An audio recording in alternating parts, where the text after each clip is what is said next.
bloom, birds singing. If only the sun was out, this would be the most idyllic, tranquil place on Earth. Hi! Who the hell do you think you are? I'm Britain's strongest man.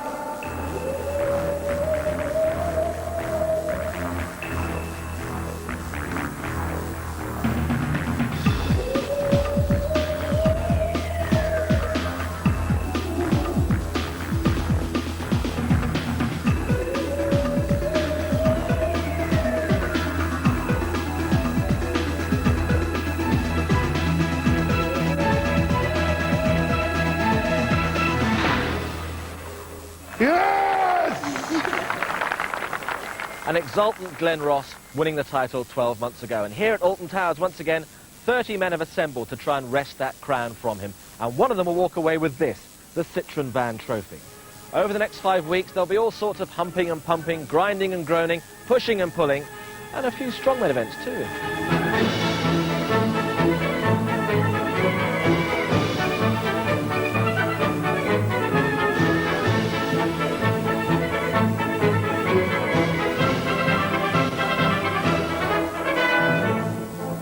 The format is what you've come to expect. 6 athletes in each heat, 5 events, the top 2 will go through. So let's meet our first 6. Glen Ross from County Down, and I am the defending champion. I'm Alan Turner from County Durham. I'm Adam Townsend from Northampton. I'm Fraser Tranter, Wolverhampton. I'm John Futus, Aberdeen. I'm Gary Adams, Welling in Kent.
And so in Heat 1, these are the 5 tasks that our 6 strong men have been set.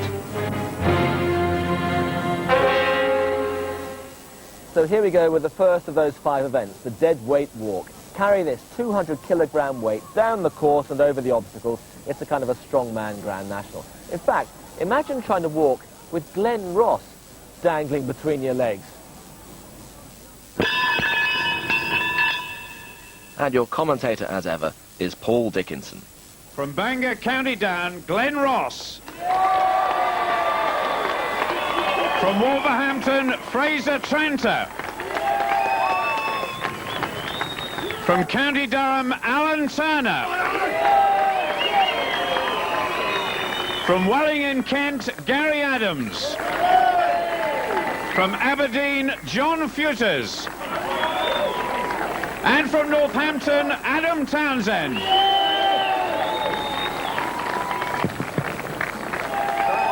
There's a lot of nerves out there this morning. These guys may be massive, but I can tell you they're nervous. Alan Turner, especially the oldest man in the competition, Fraser Tranter, the tallest, and Glen Ross, the defending champion, and by far and away the heaviest man here. 200 kilograms. Not only as much as Glen Ross, but about the size of a small car engine. Down 25 metres as fast as possible. Dougie Edmonds, the referee, gets them underway, and already Glen Ross in trouble.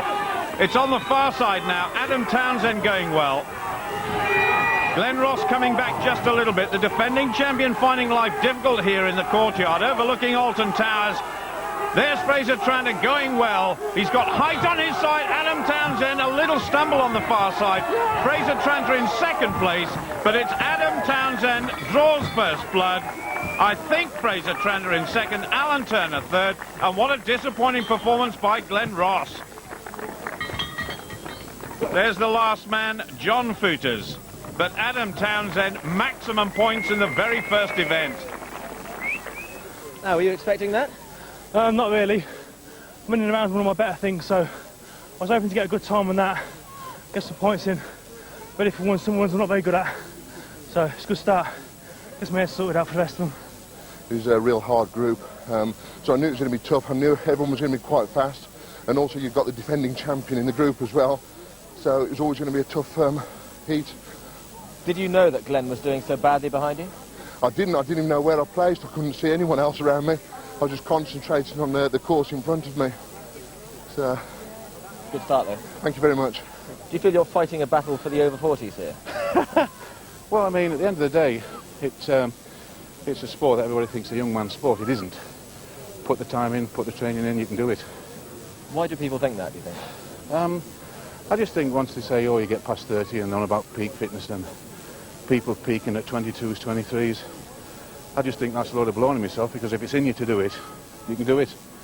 Simple as that, basically. Is it in you to win it? I'm going to give it a good go. So a great start for Northampton's Adam Townsend, but I suppose the most significant thing there, Glenn Ross back in fifth. I'm going to be annoyed if I don't win the deadlift hold. I'm going to be really annoyed if I don't win the stones. And the singles fingers is just completely built for me, so I mean tomorrow's my day on Sunday, so I got my small points there. It's good enough.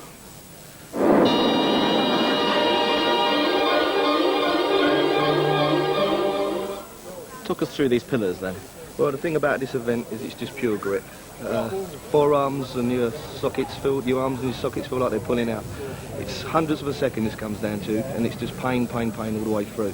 So basically it's how much you can take. So at the end of the day, this event is just pain.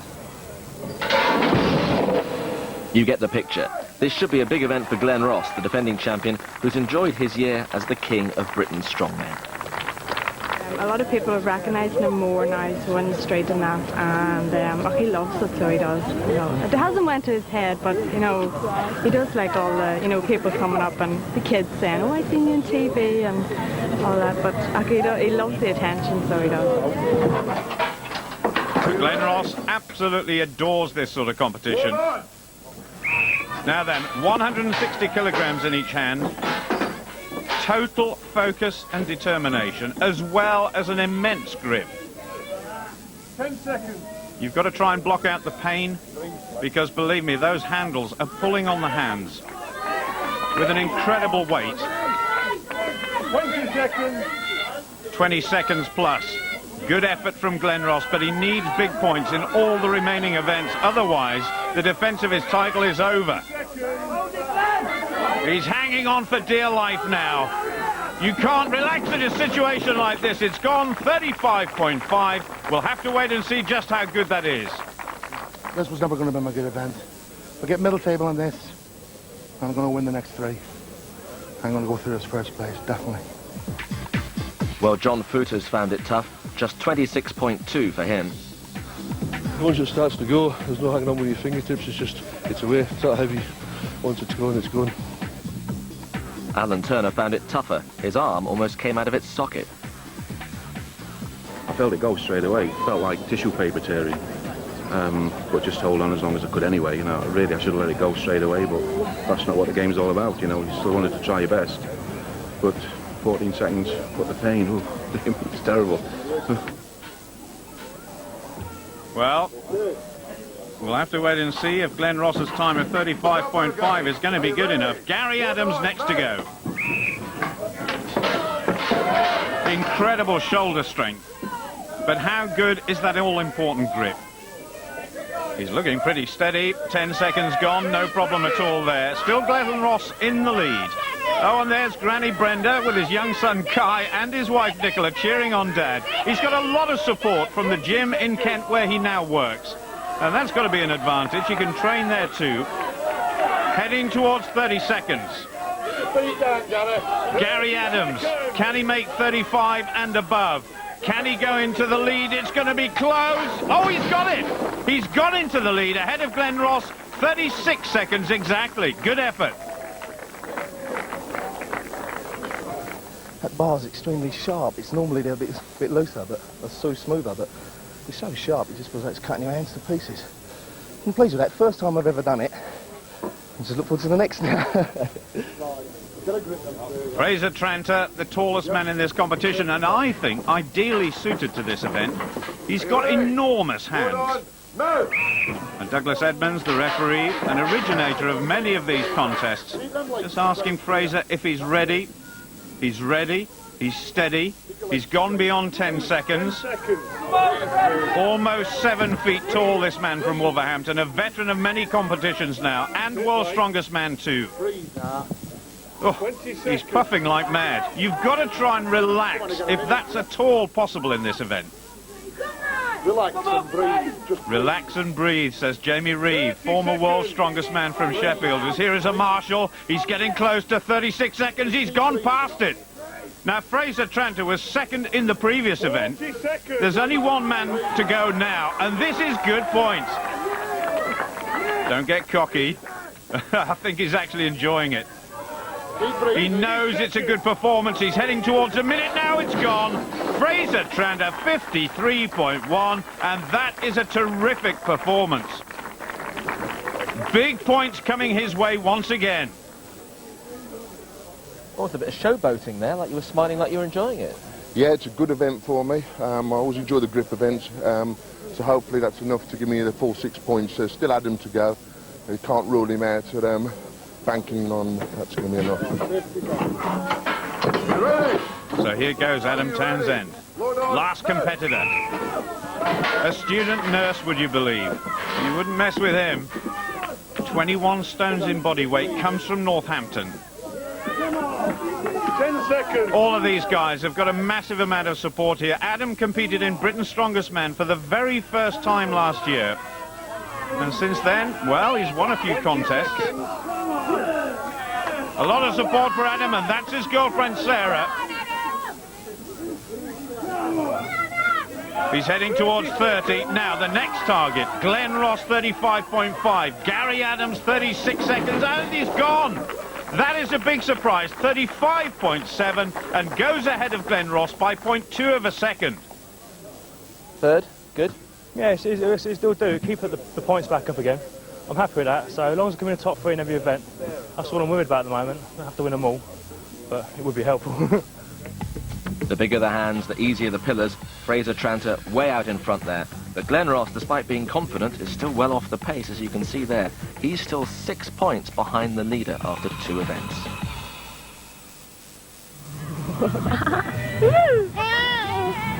It's great to be getting out as a family. You know, it's nice as a family to come to the likes of Alton Towers here. And this year it's been a bit more stressful with Marcus being a wee bit older now and he's running about. Well, when his daddy's out flipping his tyre, Marcus is in the backyard flipping his own tyre. Well, we think we've definitely got a strong man in the making here. Definitely. Yeah. Can you give Daddy a kiss?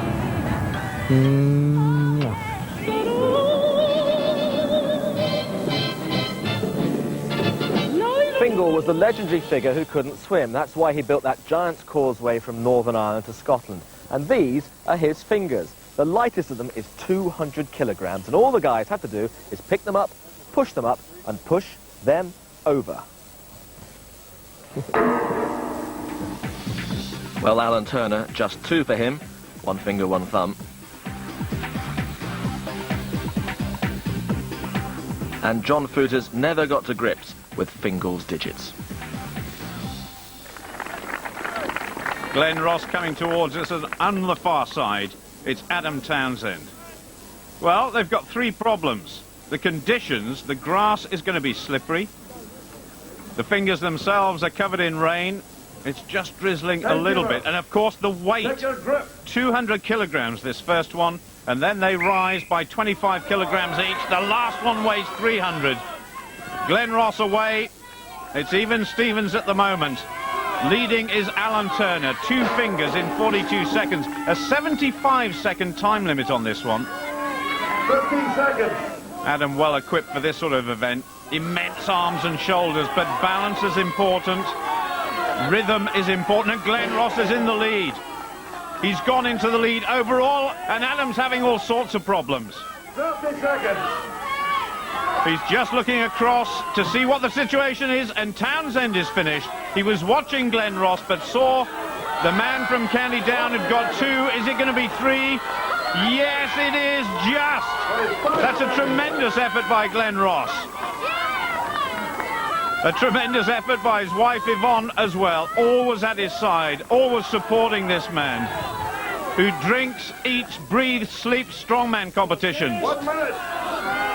Coming down to 10 seconds to go now. Can he make the 4th? If he can, it would make life very difficult for Gary Adams and Fraser Tranter. He's had enough, I think. 1 second left. That's it. A big score, though, for Glenn Ross in very, very difficult conditions. The big man is coming back strongly. Absolutely unbelievable. Fantastic. It's about time we got some heavy events in Britain's Strongest Man. It's great to see. Great to see new, fresh, heavy events. And I'm looking forward to doing it again. Because I will get that 4th up and then I'll get the 5th next year. There's no question. Do you think anybody will beat I'll that? get to the final. I'm going to go for the 5th. I think it's just a wee bit of practice. But brilliant. Absolutely fantastic event. And whoever gets the awards, I'm going to eat those shoes today. I wonder if Fraser Tranter heard that. He's going to eat his shoes if he can do 4. Well, there's Gary Adams too. They've seen what is required. And I think it's going to be speed. I'm not sure anybody will do the 4th or the 5th. So speed is what it's all about now. And Fraser Tranter showing that height is definitely an advantage. He's got long, long levers. And he's going well. That is very quick for 2 of Fingal's fingers by Fraser Tranter. And Gary Adams is not far behind. Good effort by him. Fraser Tranter, I think, on course to beat Glenn Ross. Yes, his time is certainly faster. 30.7 seconds for 3. And that is faster than the time Glenn Ross did. And Gary Adams is out. 2 in 23 seconds for him. Now, can Fraser Tranter do the 4th? We'll have an amazing eating contest. Fraser Tranter going for the 4th. It doesn't matter. I think he's won it anyway. He has. 3 in 30.7 seconds. Adam Townsend will finish in 5th place. I played it a bit clever, a bit tactical. I knew the times going last. Get the first 3 done quick. The 4th one was a bonus. So I think I won the event, did I? You did. Oh, happy days. And you're clear, so you must be thinking you're in the final. Well, yeah, but you can't count your chickens, can you? There's still another day to go, but it's looking good. Well, the fingers look like proving a pretty tough event. Fraser Tranter now 2 wins in 3 events. Glenn Ross getting better, but is time running out for the defending champion if he's to make it into the final?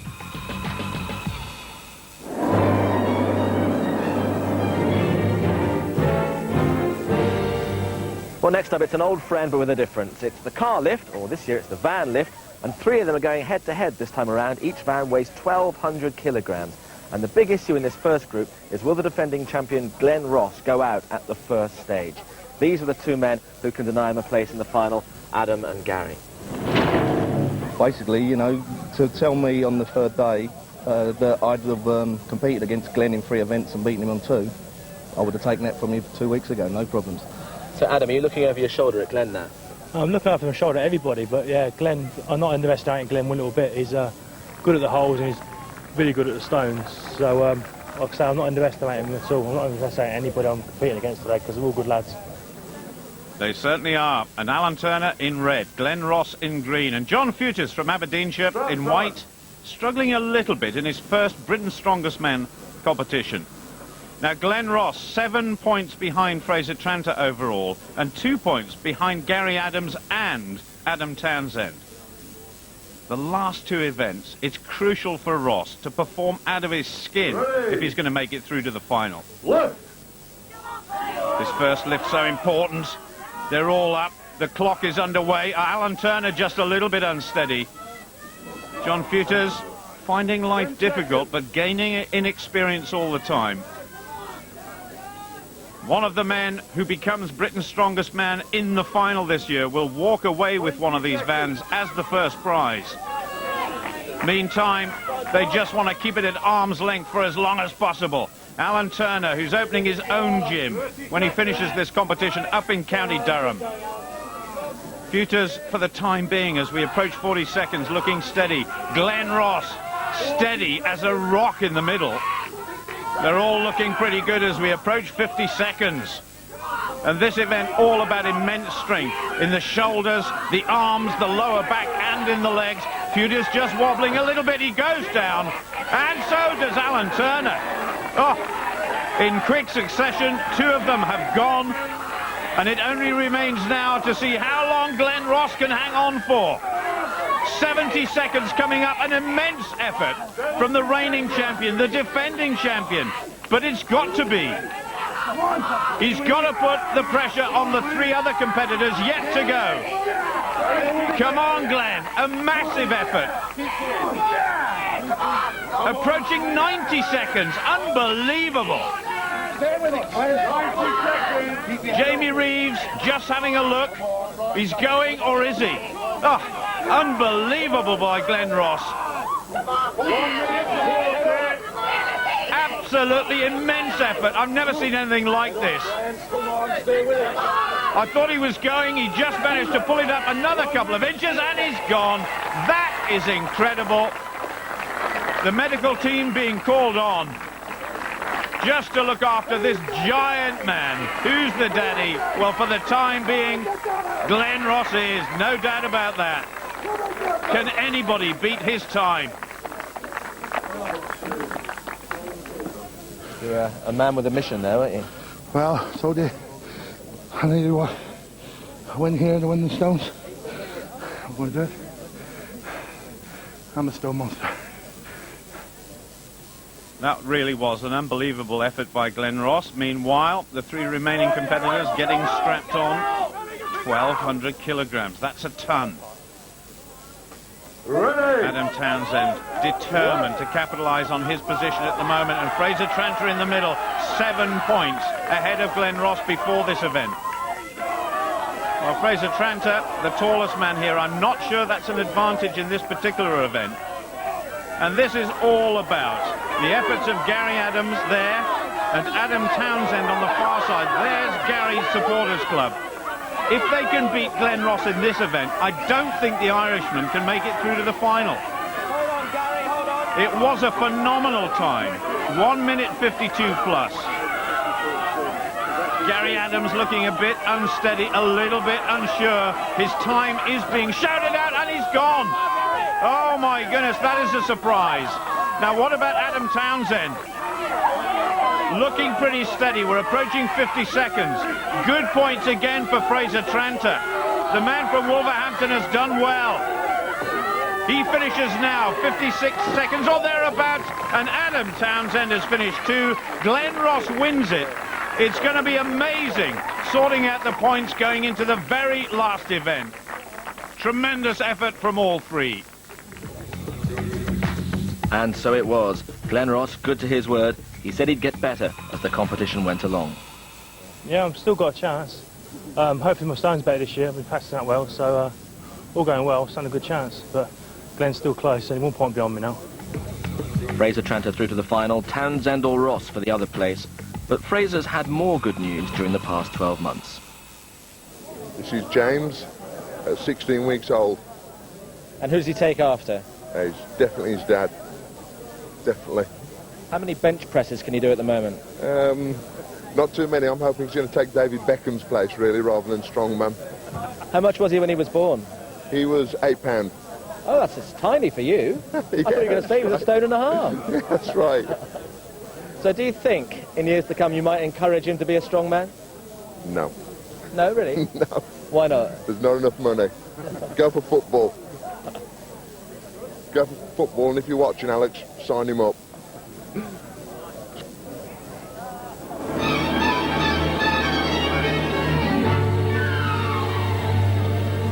Well, the Atlas Stones are one of the staples of all strongman competition, and what better way to finish this group than a real shootout. 1 place left in the final. to be decided between these two men, Britain's reigning strongest man, Glenn Ross, and Adam Townsend. Good luck, guys.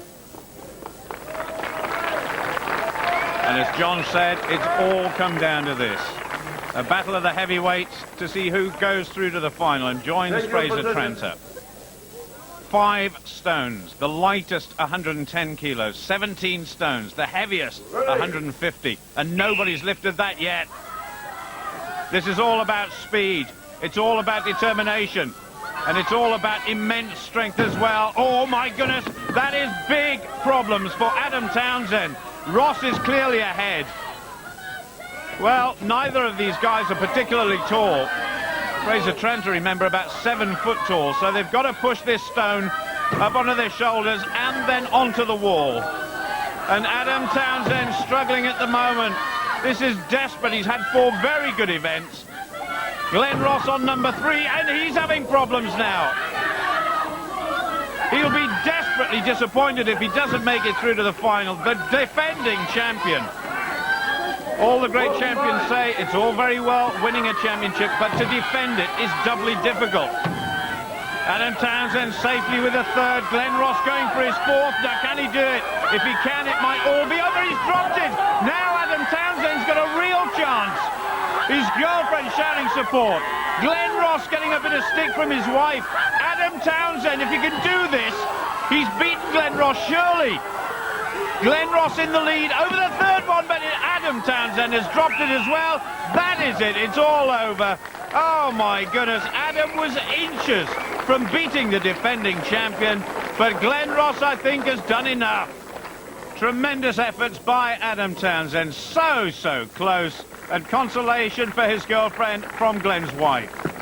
There was 2 good men up against each other there, and I really feel for Sarah, Adam's girlfriend. You know, like, we're all very close here, all the wives and all the girlfriends, and we root each other on, all our husbands and boyfriends on. And it's just, I'm on a high note, but you know, you feel sorry for all the other competitors, but the best has to go through. And When Glenn dropped that 4th ball, did you think, I've got a chance here?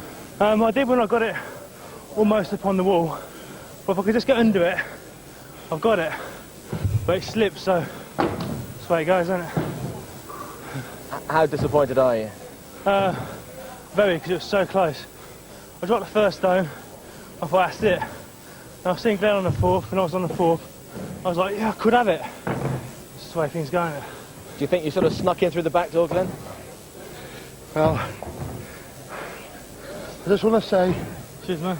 Adam, you've got a fantastic fight, and I hope I go on and win it for you. Cheers. I do, honestly. Well, a great win right at the end there for Gary Adams, but Glenn Ross had done just enough. And so it's he and Fraser Tranter, the big man from the Black Country, who make it through to the final of the Citroen Van Trophy.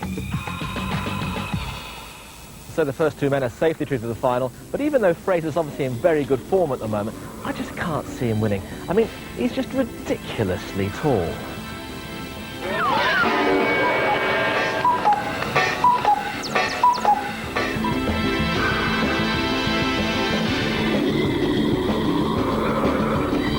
Well, if John can recover from that, he'll be back for Heat 2 tomorrow on BBC One at the later time of 10 to 7. Next tonight, the other half.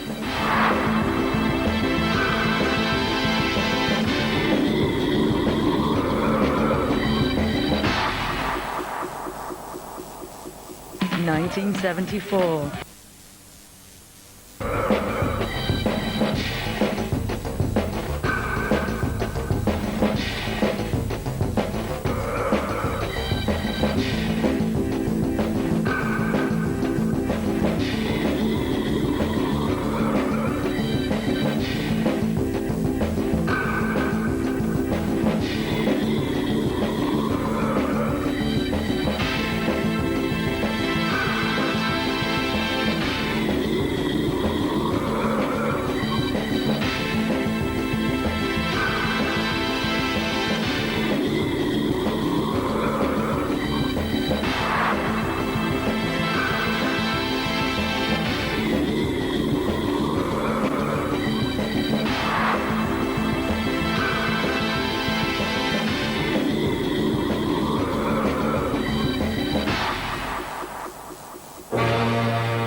And this time, these are the 5 challenges awaiting our 6 strong men.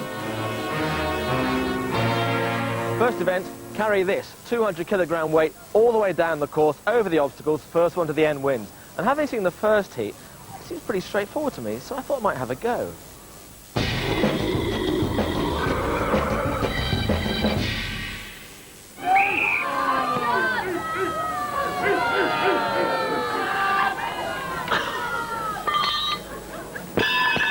Commentary from Paul Dickinson. From Spennymoor in County Durham, Steve Brooks. From Worcester, Russ Bradley. From Wellingborough, Mark Eilif. From Renfrewshire, Mark McKechnie. From Worcester, Sebastian Abatiello. And from Ludlow, Lane Snook.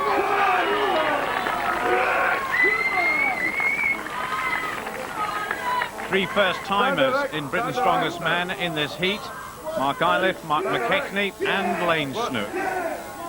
Russ Bradley there, former Britain's Strongest Man, and Steve Brooks, he was second to Glenn Ross in the final last year. All 6 determined to get off to a very, very fast start. Thank you, Earl. Take your good. No margin for error whatsoever here, and it's Russ Bradley who's got off to the biggest start. Lane Snook on the far side, 6 feet 7 tall, 300 pounds. Oh, and Steve Brooks has got a problem. Lane Snook is running away with it. 2 more steps to go for victory. Russ Bradley coming up quickly and Steve Brooks, but Lane Snook, his very first Britain's Strongest Man competition, and he's won it. Russ Bradley in second place and Mark Eilif in third. Tremendous effort by him. Big disappointment for Steve Brooks. Second last year, but only 4th in this opening event. Now come on, Mark McKechnie. He's finished, but this event was all about a runaway victory. Lane Snook, 17.7 seconds and maximum points. Tremendous effort. You made that look almost absurdly easy. It wasn't too bad. I'd do it again, but if I was pushed, wasn't bad at all. But you were almost running at one stage. It doesn't make you a bad person. I didn't find it too bad once I got it up. You know, it stayed in tight. I just kept going. How were you expecting to do in that? I weren't sure. I was a bit nervous about it, never having done it. I didn't know what to expect, and it's 200 kilo weight. It's a fair amount of weight to go up and down the steps, but like I say, I found the steps all right, but I was pleased with third anyway. Disgraceful. Ashamed of myself. It was the wet conditions. I was trying to go too quick, I don't know. I should have won that. Just a formality that. But So first blood to Snook. But the main news, the return to form of Russ Bradley, nearly a year and a half after suffering a bad injury at World's Strongest Man. didn't train for like 15 months. Hospitals, osteopaths, all the rest of it. Slow build up. And it's an absolute pleasure to be involved, to be back at this level. So no pain, no nothing? A little bit of pain, but I enjoy it.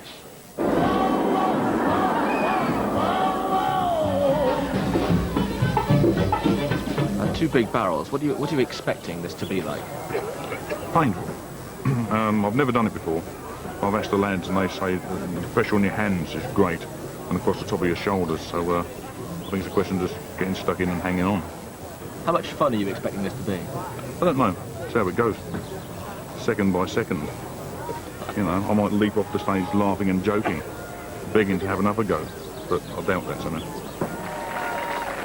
Sebastian Abatiello, a veteran of all sorts of strongman competitions.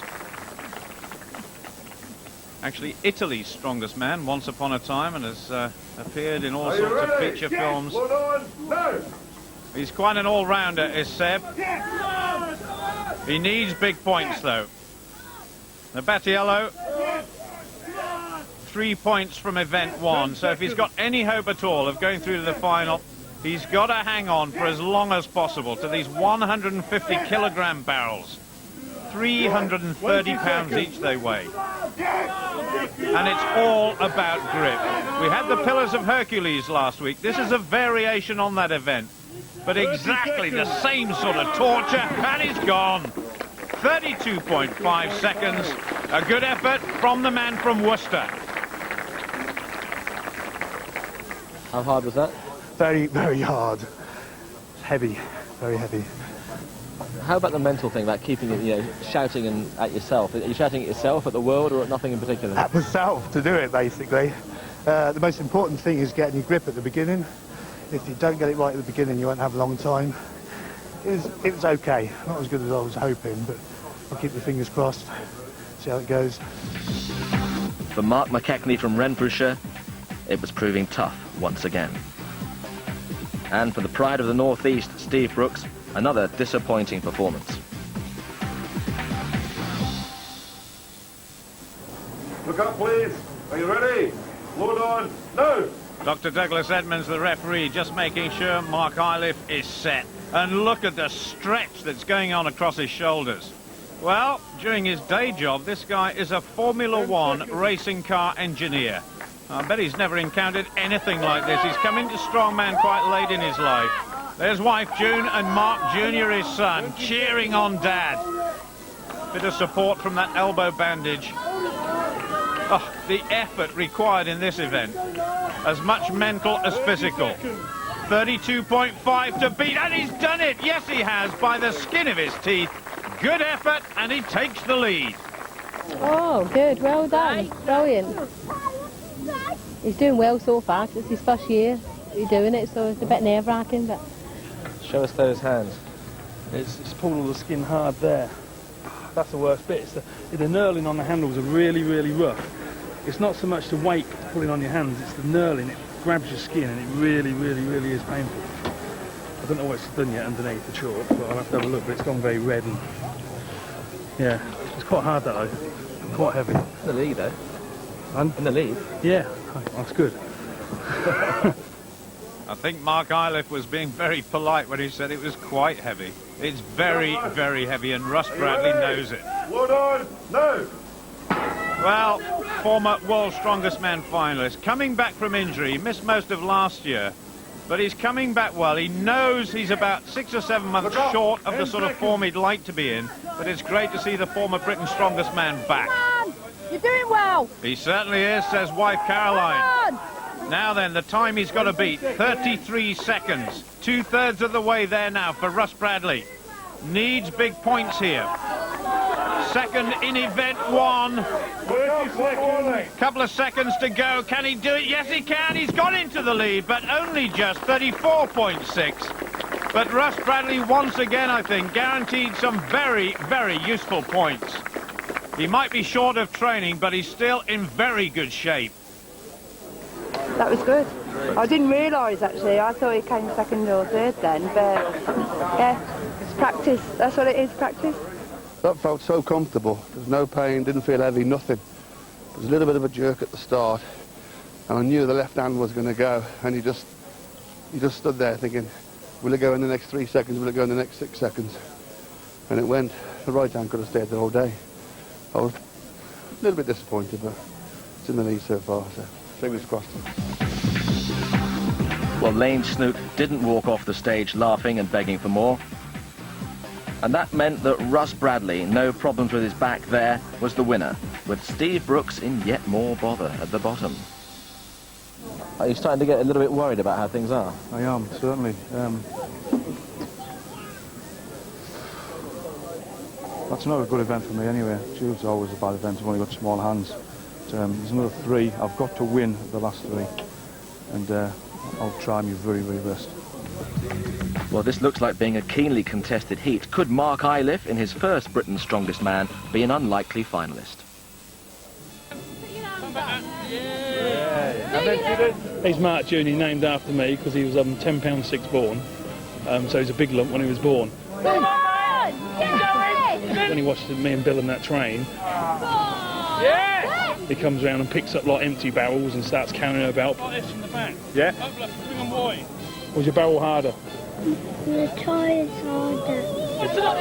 Come on! Would you like to be a strongman when you're older? No.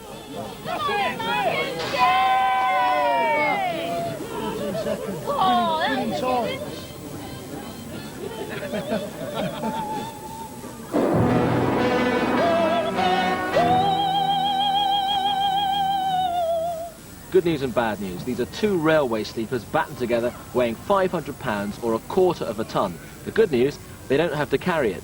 The bad news, somehow they've got to flip it all the way from this end of the course to that end. Russ Bradley and Mark Iliff. For the men who are lying in first and second equal place, that is Mark Iliff on 9 points with Lane Snook, but Russ Bradley 2 points in the lead from the first two events. 500 pounds, that's 230 kilograms, and conditions rather like they were last week for Fingal's Fingers. It's wet underfoot and the equipment is soaking wet as well. One or two concerns before this event started about safety, but the competitors have said, we're going to go for it. Now Russ Bradley in the lead at the moment. Mark Iliff a little bit behind him, perhaps half a flip. Both of them have got gloves on. It's all about strength in the legs, the lower back, and the arms and the shoulders. It's all-round strength and endurance. You've got to be a real athlete to do this one. Gregor Edmonds standing behind Russ Bradley for safety, as is Jamie Reeves standing behind Mark Iliff. They'll be giving these guys some encouragement too. Russ Bradley exhausted. Mark Iliff may just be catching him. Push it forward, says Jamie Reeves. Now come on, Russ. The distance will be measured if they don't finish the course. They're running out of time. We'll add down to the last 10 seconds. It's so close. Russ Bradley flips his over. It looks about level, neck and neck. Russ Bradley absolutely exhausted, but a tremendous effort once again by both Mark Iliff and Russ Bradley on the comeback trail.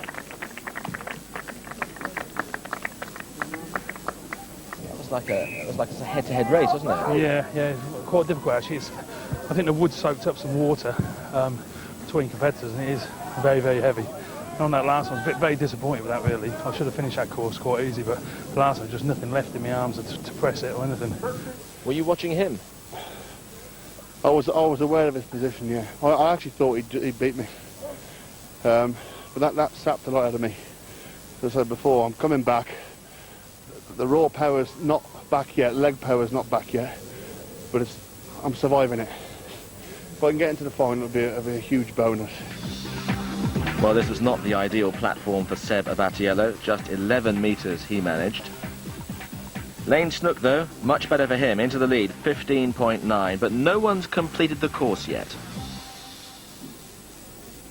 Well, Steve Brooks on the far side there, contemplating the possibility of going out of this competition. He's got to win this one. Mark McKechnie, his first Britain's Strongest Man competition. Not going too well so far, but learning with every event. Brooks has got to win. Lane Snook, the surprise leader. And Lane Snook, of course, won the very first event here. Steve Brooks is going well. Now watch his arms and shoulders. They're packed full of muscle. He weighs about 21.5 stones. That's about 140 kilograms. Hardly any fat on him at all. Mark McKechnie, another 20 stoner, some way behind Steve Brooks. His wife is on the sideline shouting and screaming at Steve Brooks. Second in the final last year behind Steve Brooks. 3 events to go. We're coming towards the end of the third, and I think Steve Brooks might finish this one. If he can, he's going to win and take 6 points. Magnificent by Steve Brooks, but he's still got a lot of work to do. Those massive shoulders have still got to produce something magical. Mark McKechnie in danger of taking last place. McKechnie finding life very, very tough. I think he's finished. The Scot finishes his event outside the time limit, but it doesn't matter. Steve Brooks has done it. And how important is it having someone screaming in your ear the whole time? The slap was better before I went on. For a red hand. You smacked him, did you? Oh yeah. Face, shoulders. Were you in such a zone that you couldn't hear her, or did you know that she was there screaming and shouting? No, I heard her this time. Normally I don't hear her. Well, I think it was because she was so close. It helped a bit. Well, The last few events has made us a bit angry and anxious and nerve-wracking, and, you know. Did you give him a bit of stick after the first two events? Yes, a lot of stick. So a smack from the wife, and Steve Brooks takes the third event, but he still has an awful lot of work to do. He'll need 2 more good performances if he's to close the gap on the strongmen ahead. Surely too much to do, the prospects looking bleak.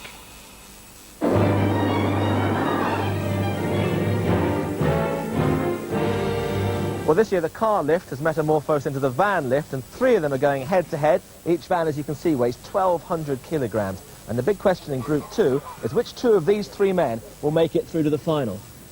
Now, you're 2.5 points down from the leader. How do you view this? Just got to hold on for as long as I can, really, and that's it. Never done it, so it's giving me the best shot. No, I'm just going to try and pick it up and hang on. That's all I can do, really. I do feel quite relaxed and reasonably confident for this event, and just going to go in there and give 100% and see what happens. Well, we'll see Russ Bradley and the other 2 in a little while. Meanwhile, it's Sebastian Abatiello, Mark McKechnie on this side, and Steve Brooks, the winner of the last event, right in the middle. Well, as we've seen with this event, determination counts. 10 seconds. Perseverance counts. An immense strength in the shoulders, the arms, the legs, and the lower back counts as well.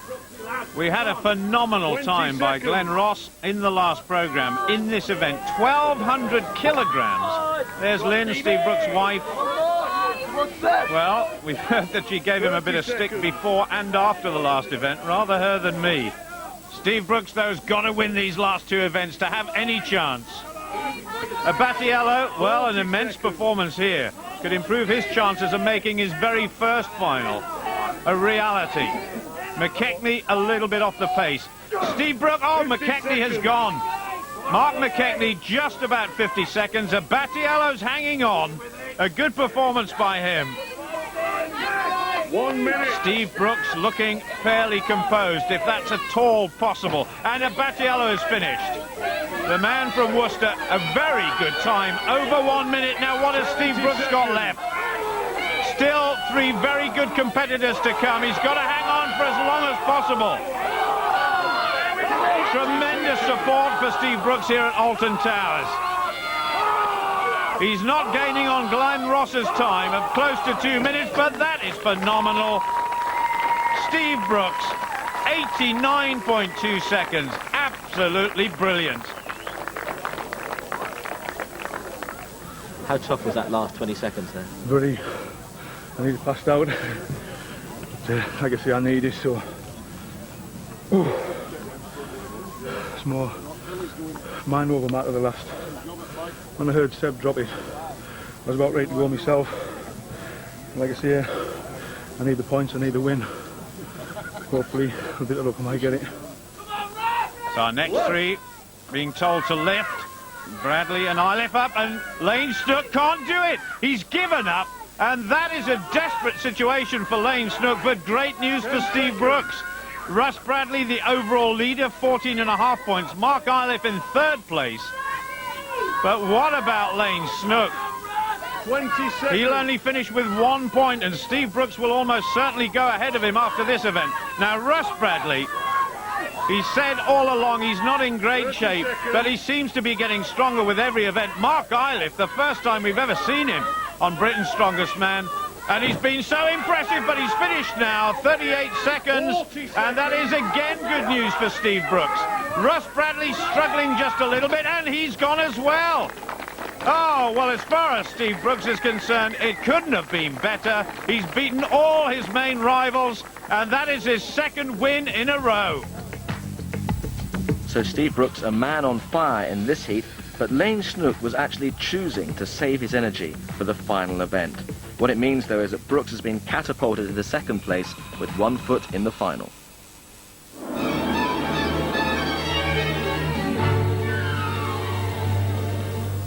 And so we come to the final event, the Atlas Stones. 5 massive boulders from 95, 105, 115, 125, 135 kilograms that have to be lifted onto that wall behind me. I'll tell you what, though, you wouldn't want to have 2 of these between your legs.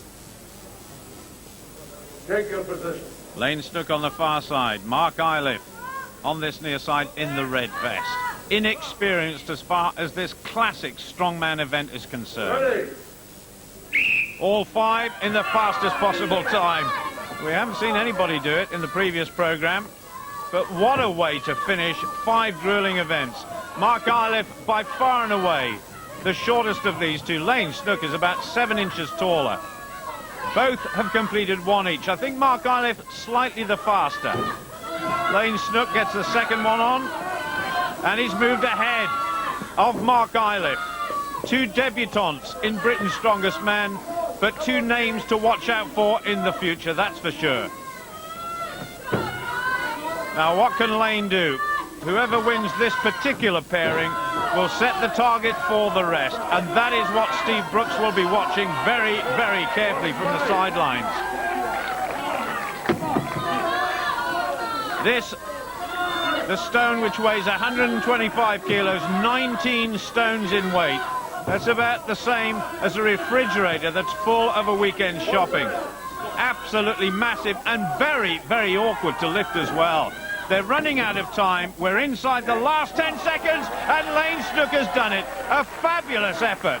So he will set the target for the rest. Mark Iliff, a good finish once again by him. But Lane Snook, magnificent right to the end. And that is a very tough target for the rest. Might be a bit early to say, but maybe the tactic of opting out of the last one might pay dividends now. I wish I'd opted out of that one too. That was nasty. It was, went my way in the end, which had some trouble with the fourth one, getting it off the ground. But pleased with that. Hey, you put the pressure on the other 2 guys there, haven't you? I mean, one of them's got to get 4. Yeah, this is true. We'll see. Who knows what might happen. Oh, my goodness. Steve Brooks getting a bit of stick from Lynn, his wife there. Just wait till I get you home. Russ Bradley on this side. Steve Brooks with his back to him. Brooks said he's got to win the last 3 events. He's won 2 of them so far. Russ Bradley coming back into form.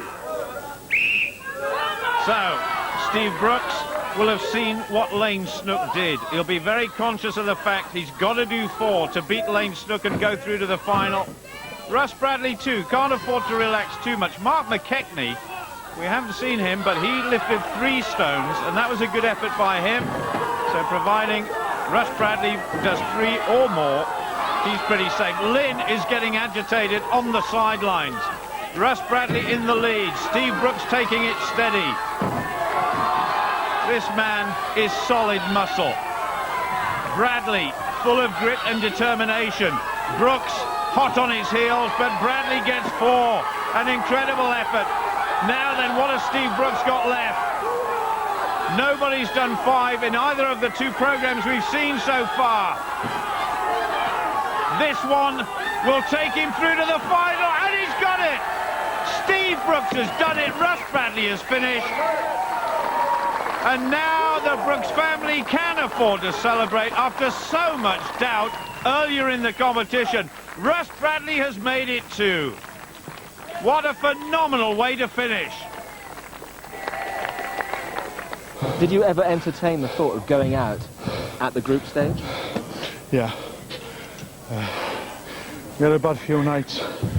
In the hotel, me and my wife were just heads down. I think the up there has tested us this week. I pulled it out. So, pretty happy at the moment. I can imagine. And Russ, very consistent all the way through. You must be delighted to get to the final. Where's the nearest pub? It's a dream come true. Didn't expect it. These guys are a lot better than me at the moment. I've slipped back a bit. I'm slowly clawing my way back. It's a pleasure to be able to compete at the same level as Steve, Glenn Ross, and one of the other lads. I'm just going to relax and enjoy the final now. I didn't think I'd make it. Kept battling away, and sure enough, I'm there again. Sure is, in the end, the 2 strongest men came out on top. Lane Snook and Mark Iliff, the newcomers, just missing out. And from appearing out for the count, Steve Brooks makes it through in 2nd place alongside Russ Bradley. And so Tranter, Ross, Bradley and Brooks are the men through to the final of the Citroen Van Trophy. So 4 men now through to the final, and after that long layoff with injury, good to see Russ Bradley back in form. But, you know, he's got no chance of winning. I mean, how can Britain's strongest man have strawberry blonde hair?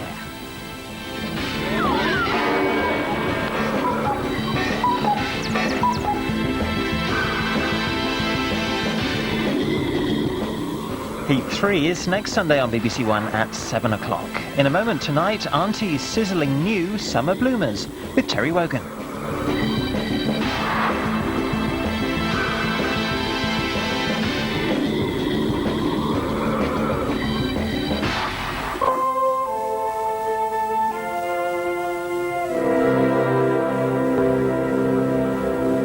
Alistair, the gardens here really are awe-inspiring, and the range of trees is truly magnificent. I mean, this cedar's what, 200 years old?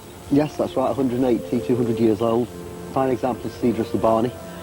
The trouble with it is, though, it tends to overhang this canal a little bit too much. If you could get, what, half a dozen huge guys, just rip it out by the roots, move it 6 foot over there, that would be fine. I think I might be able to sort that out.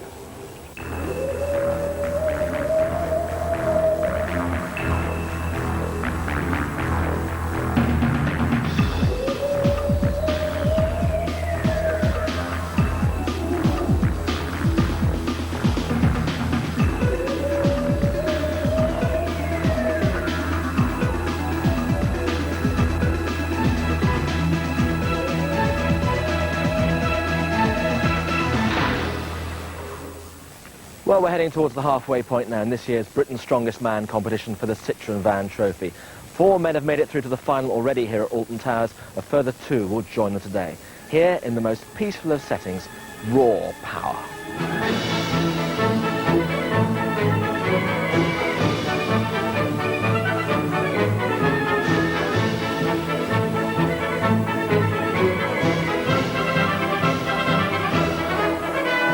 Here's the format, 6 athletes in each heat, 5 events. The top 2 only go through to the final, and these 4 have made it already.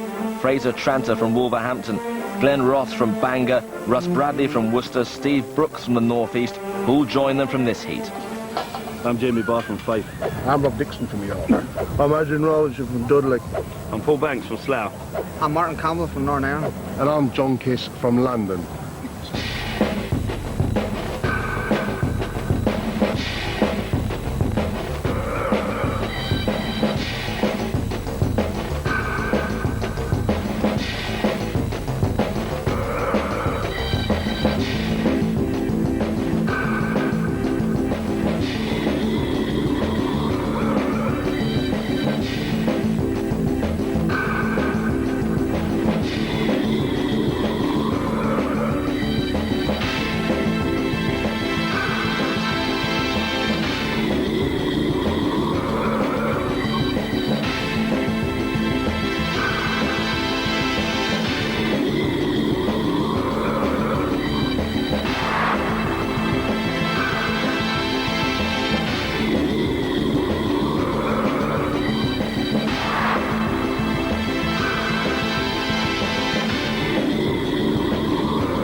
And for those 6 strong men, these are the 5 Herculean tasks that await them. Well, the first event is fairly straightforward. They have to carry this 200-kilogram weight between their legs all the way down the course, over the obstacles. First one to the end wins. And if 200 kilograms doesn't sound like much to you, well, listen. It's the combined weights of Adrian, his wife Helen, both their sons, Thomas and Jack, their 4 goldfish, and their pet canary, Willie, who was here a few moments ago, but... Commentary comes from Paul Dickinson. From Fife in Scotland, Jamie Barr. From York, Rob Dixon. From Slough, Paul Banks. From Dudley, Adrian Rawlinson. From Hayes, John Kiss. And from Bushmills, County Antrim, Martin Campbell.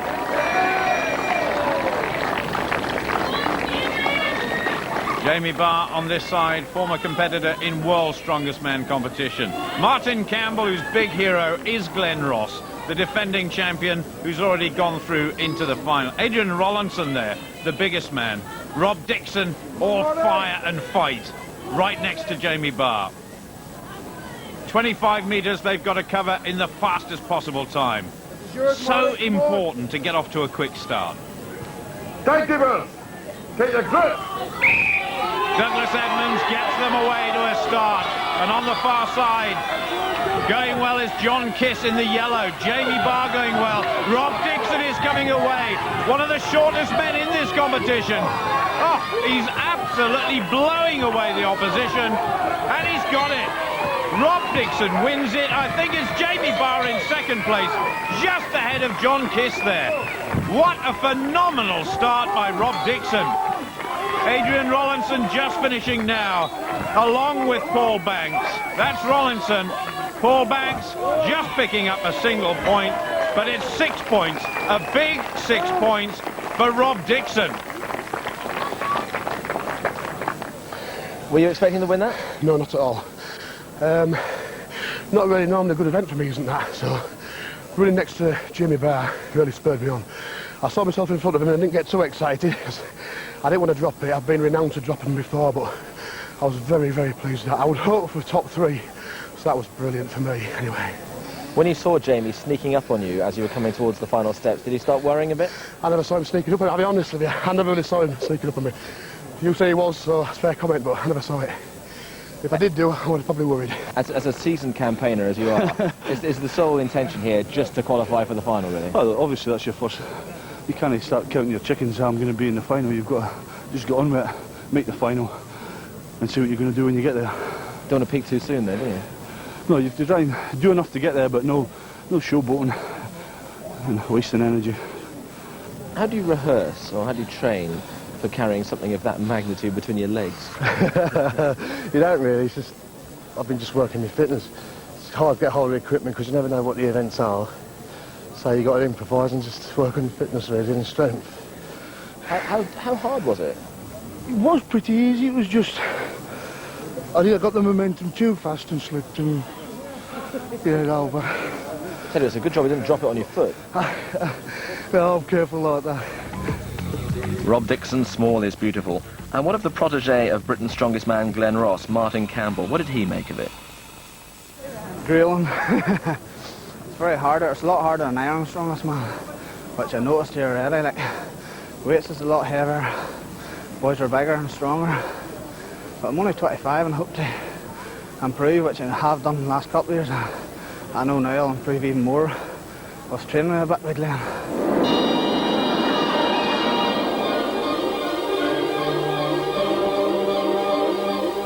So talk us through this then. Oh, well, I've done it once before, and last time I've done it was different to this, but it felt like my hands were going to pull off, but it's just a matter of gripping it and holding on for dear life. You know, as long as you can. I couldn't have described it better myself. Paul Banks, who lives and trains in Slough. 160 kilograms each. That's about 25 stones in each hand. Adrian Rollinson is the biggest man in this event, and he only weighs 23.5 stones. So here we go. Banks needs good points. They all need good points. The weather has finally blessed us here at Alton Towers. We've got a magnificent crowd as well. The strain across the shoulders, the biceps, the triceps, and of course in the hands. Absolutely terrifying. Heading towards 30 seconds for Paul. And it's this point where they all say, you've got to block out the pain. I don't know how they do it. Towards 40 seconds, and he's gone. 38.8 seconds. That is a good result for Paul Banks. Hopefully that should put me up there a little bit, so a bit happier now. And that hurt. Where? I did it in the hands. It's like, I don't know, I can't explain it, but you go and have a go, mate. I think if John tried it, he'd end up with arms about 7.5 feet long. Anyway, Adrian Rollinson is the next up. The biggest man here in this heat. 6 feet 3, 23.5 stones. Adrian Rollinson needs good points here as well. just concentrating, settles himself. You're not allowed to bend the legs too much, so Jamie Reeve and the other judges will be having a close look at that. The effort spread across the arms and the shoulders. That's his wife Helen and sons Tom and Jack. These guys, well, they live, breathe, eat, sleep strongman competition. When they're not sleeping and eating, they're training. It's an incredible regime they have to put themselves through. And that is a good effort by Adrian Rollinson. He's gone into the lead, ahead of Fallbanks. 40 seconds, a cracking time. I am usually good at that sort of event, but I'm pleased with the time. Yeah, pleased with that. Do you think anybody else will beat that? I don't know, there's two good fellas in there to come yet. So I'm hoping he's good enough to take it, but we'll see. But these obviously weren't the two he was concerned about. Martin Campbell still learning the trade. And for John Kiss, just the 13.5 seconds of absolute torture.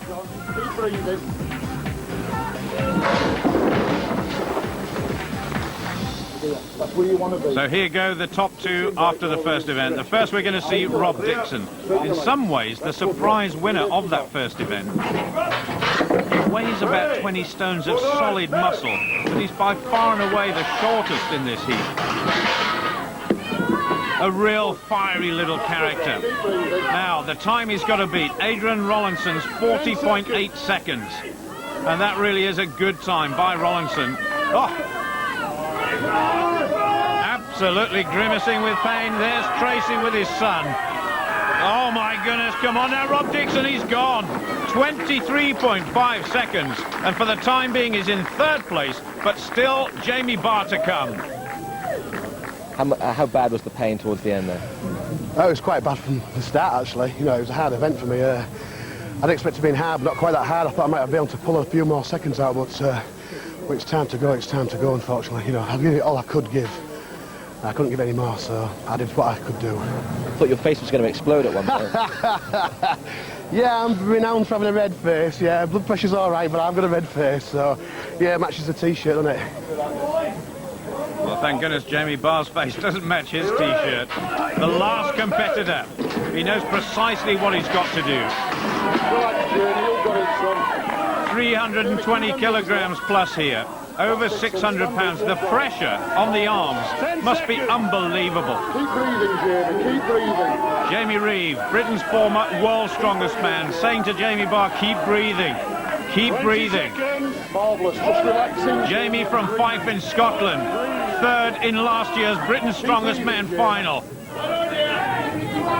He's trying to get to 40 seconds, trying to go past 38 of Fallbanks as well, and he hasn't done it. 33.5 in third place, and that means Rob Dixon goes back to fourth. Big points for Adrian Rollinson in the second event. How competitive do you think this group is? Well, it's good. We're all shouting for one another. Everybody's helping one another on. That's what it's all about. Good sportsmanship. You get beat by the better man. There's no complaints. There's no babies in this group. Adrian Rollinson certainly no baby. His 40.8 was good enough to take first place there. And this is a very tight group, just 1 point separating the top three, but Rollinson's having a good time. Hello. He's a brilliant Hoover. Loves to get the Hoover out. Jack, get done. Moves all the furniture up with a shine, oh yeah. He's too much on polishing now, but he just likes to Hoover. Eat! You can eat for England. Oh. Do you know, there's never any scraps left in our house at all. He blames all the children for eating the chocolate and he gets more. He's really, really good. He's lovely, he is. Really big softy. You never got my best side.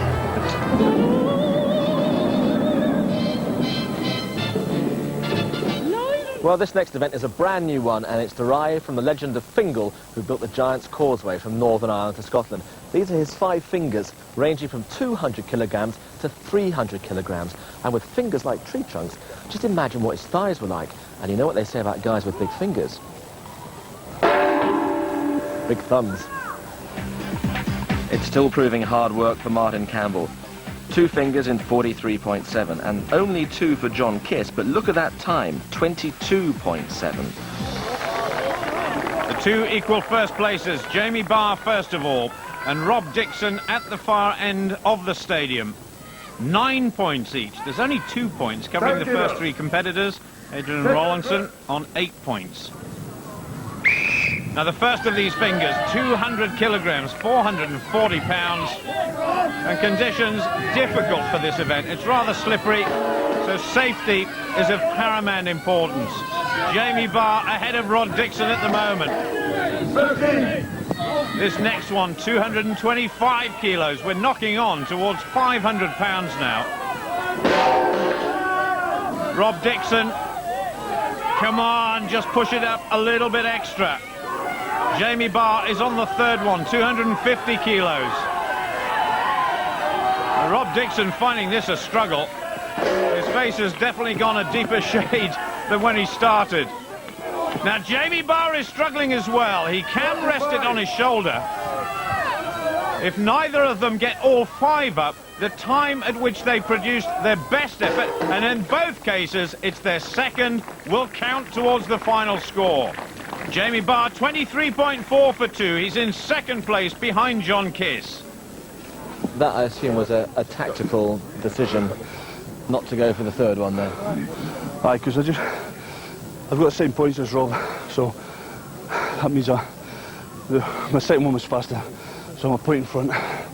So it's all about getting to the final without killing myself. I just hope it works. I'm sure he does. Now it's down to Adrian Rollinson and Paul Banks here. There's Adrian. They will have done their calculations. They know exactly what they've got to do. Nobody has lifted 3 so far. So here goes Adrian.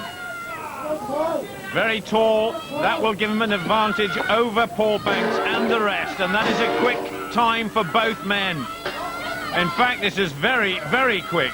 Adrian Rollinson, I think, is going to go into the lead. He certainly has gone ahead of John Kiss and, of course, Jamie Barr. Paul Banks going well, too. By far and away, Paul Banks' best effort so far. This stadium is really coming alive. Fantastic support for all of these guys. Adrian Rollinson close to doing 3. He's done it. He's taken maximum points again. Paul Banks is finished. But it's still a very, very good time. He's going to finish in second place. Well, Glenn Ross said in the first programme, if anybody can do 4, he'd eat their shoes. Now, come on, Adrian. That would certainly be something worth watching. Rollinson is flying. Just a couple more degrees. He's running out of time. We're down to 5 seconds. It doesn't matter. Rollinson is going to be in the lead after this event. Absolutely perfect for the finish. That was good. That was excellent. I've put my top on the second day, so well tomorrow, through to the final. Brilliant. So another win for the big man from Dudley, and he certainly is eyeing a place in the final now, but this heat is very tight indeed. He's got 14, John Kiss in 5th has got 9.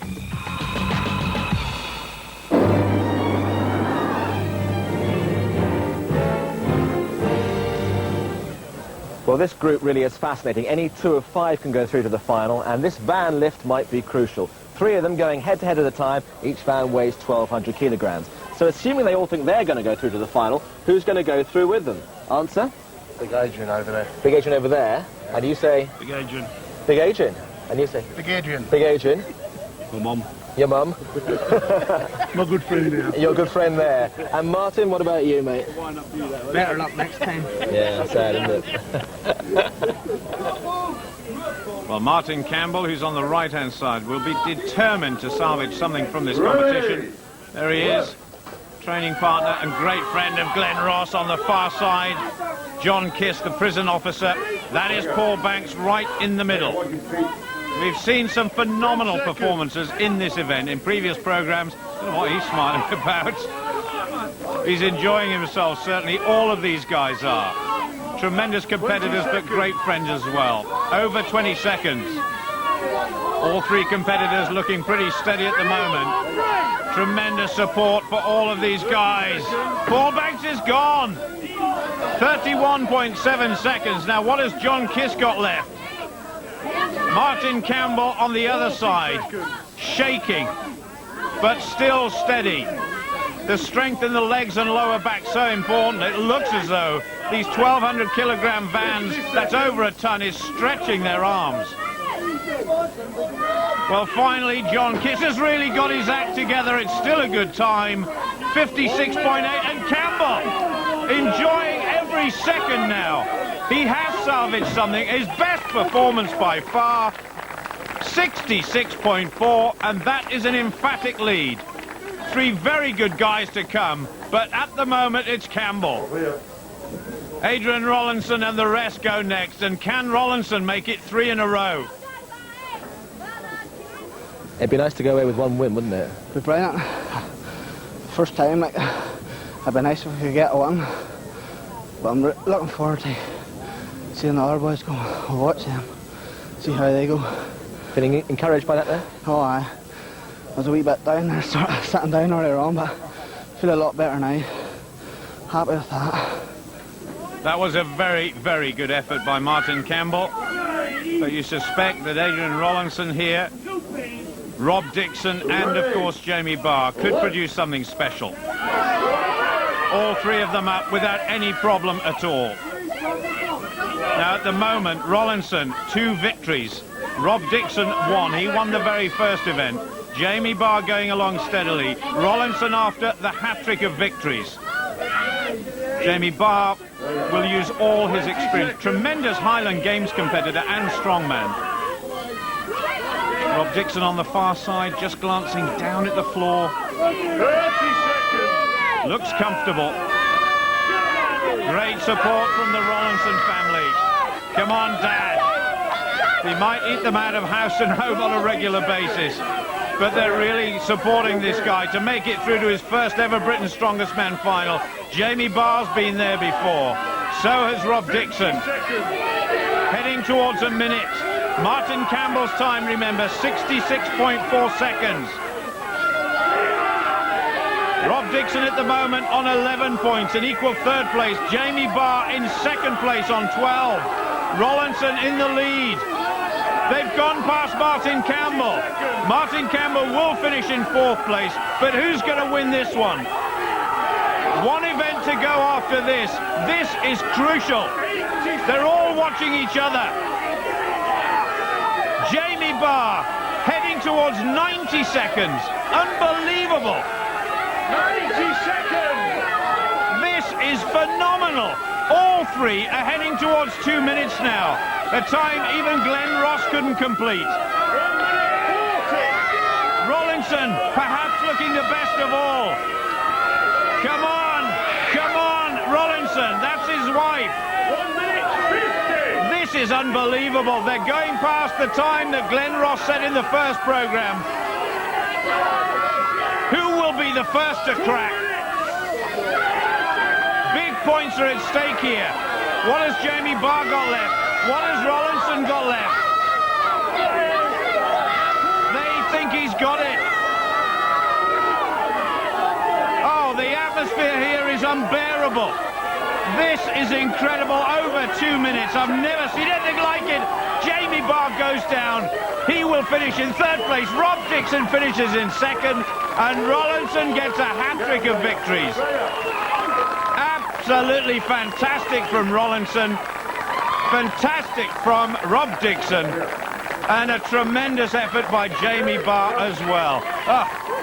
I don't know about them, but I am absolutely exhausted.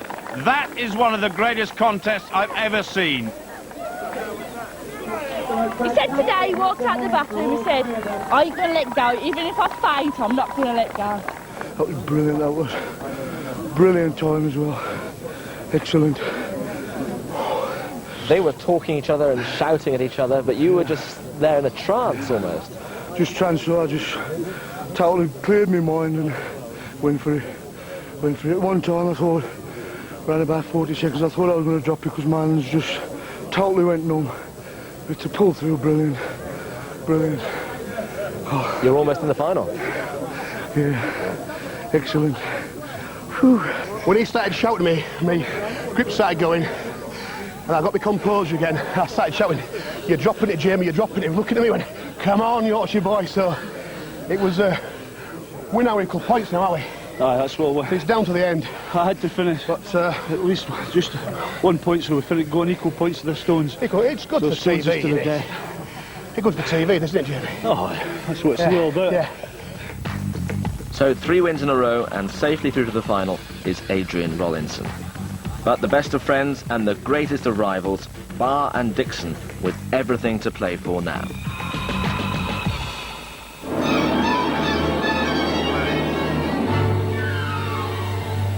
Well, the Atlas Stones is one of the great events of strongman, and here's an Anglo-Scottish battle, winner take all. Bannockburn, Murrayfield, Hampden Park, Wembley. This is Rob Dixon against Jamie Barr. Good luck, guys. 16 points each. Jamie Barr has to beat Rob Dixon to make it through to his second Britain's Strongest Man final. Rob Dixon has to beat Jamie Barr. They start back-to-back, but this is a true head-to-head contest. They're so nervous, these guys. It's unbelievable. A big moment in their strongman lives. Who's going to make it through to the final? Dixon throws that one up on his shoulders. 16.5 stones it weighs. Jamie Barr, though, in terms of these stones, the most experienced. Oh, it's absolute neck-and-neck stuff at the moment. Now this one's weighing in at about 20 stones. Rob Dixon makes it look so light, and he's gone ahead of Jamie Barr. Rob Dixon's got the edge. He's the shortest man between the two, and that makes it more difficult, but the power he's got is phenomenal. At the moment, Rob Dixon's going to do it. He's done it. All 5 in a phenomenal time, 43.2. The time is totally irrelevant. Rollinson is already through to the final, and now Rob Dixon is. Jamie Barr, one of the favourites before this heat, is relegated to 3rd place. He'll have to come back and do it all again next year. I had inner confidence in myself to do it, but Jamie Barr's no mug, he's a hell of an athlete, so I'm pretty pleased to go through, yeah. It was a real race, that. You were looking across the whole time, weren't you? Yeah. He beat me on the first 2, and I think 3 and 4 really coming to my own on that one. The last one went up pretty easy, actually. I was chuffed. Didn't think I could walk it in. I thought I'd have to go on my shoulder, but I'm chuffed. Very much so. Well, deservedly chuffed as well. That was a tremendous duel between him and Jamie Barr. Dixon through to the final. Jamie Barr, a regular contestant in the World's Strongest Man, missing out. Did you expect to win the group? Not in the fashion I have done. Well, that's excellent. I mean, the standing I've got like Jamie Barr and Rob Dixon. You know, I mean, it's excellent. Brilliant. Cheers. You're just pleased, aren't you? Oh, you see, I am, yeah. Whew. And so those two join Fraser Tranter, Glenn Ross, Russ Bradley and Steve Brooks in the battle for the Citroen Band Trophy. So 6 men through to the final now, and Adrian Rollinson, a real outsider, making it through in our 3rd heat. But I don't know about you, I think he's just too old and too fat. I can't understand a word he says anyway.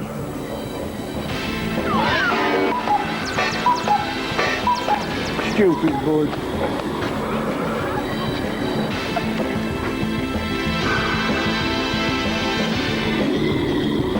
Well, with or without Mr. Inverdale, the competition continues tomorrow night at the slightly later time of 7:30 here on BBC One.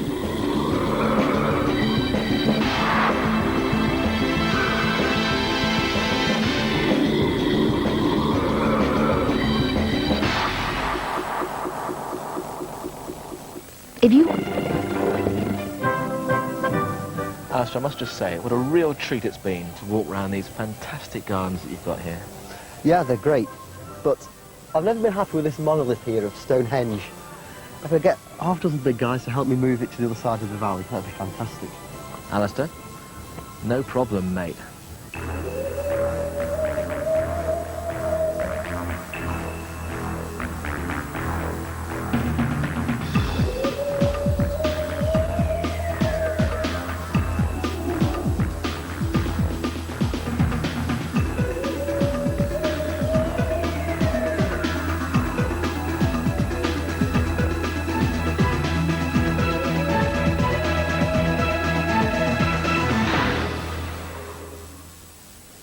So here we are with the penultimate heat of this year's Britain's Strongest Man competition for the Citroen Van Trophy. Here at Alton Towers, 6 men have made it through to the final already. A further 2 are going to join them today. Big men facing big challenges.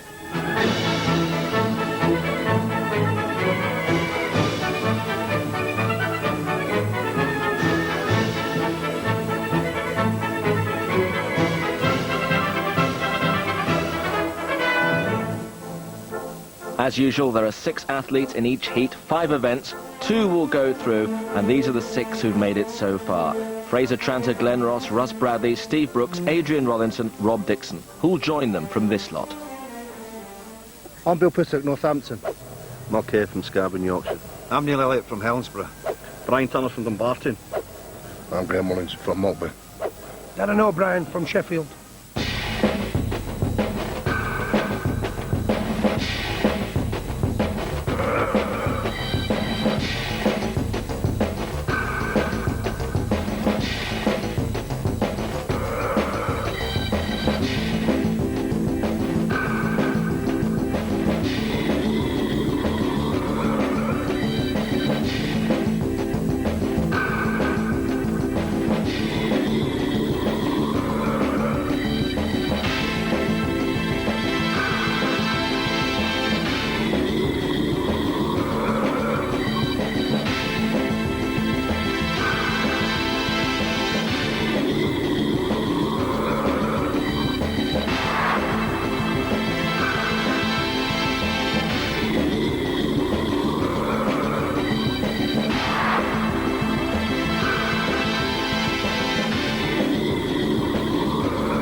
Now this weighs 200 kilograms, and in this first event they have to carry this all the way down the course, over those obstacles, to get to the end.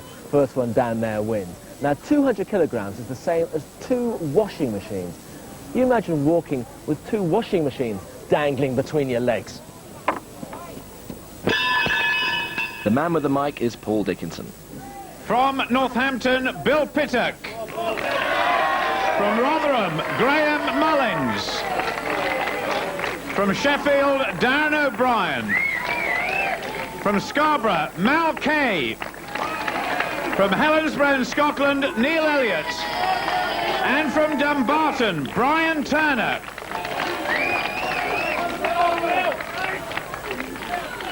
Brian Turner, a first-timer in this competition. And a straight away. Come on, Brian. Last-minute instructions. Neil Elliott in the green, Scottish discus champion. Mal Kay, the Scarborough policeman. Darren O'Brien, 20 stones of solid muscle. Graham Mullins, who's just appeared in the film Gladiator.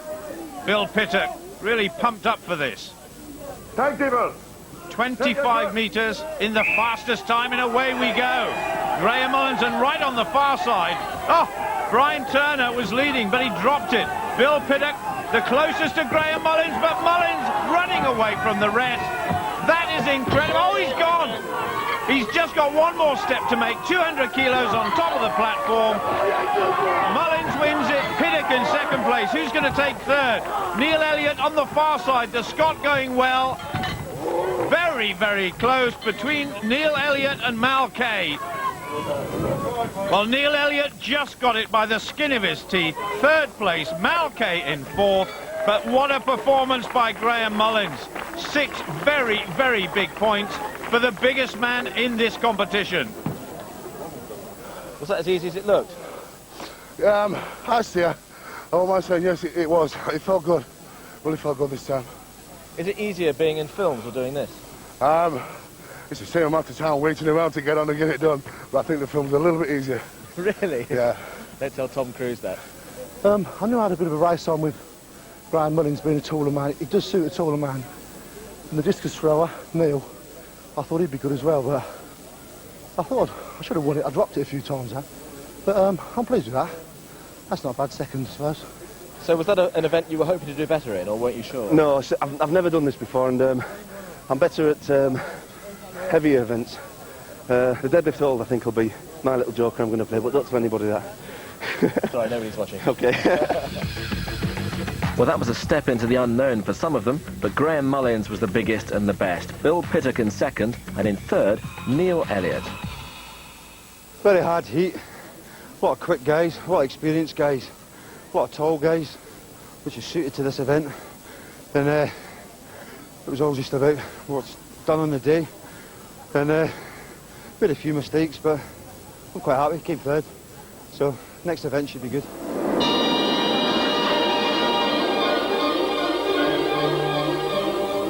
So what's this going to be like then? Very tough on the hands. A lot of pain in the hands. It's good heavy weight, I think it's 168 kilos, which is heavier than the last event. So it's normally a good event for me, but we'll have to see. So how do you train for an event like this?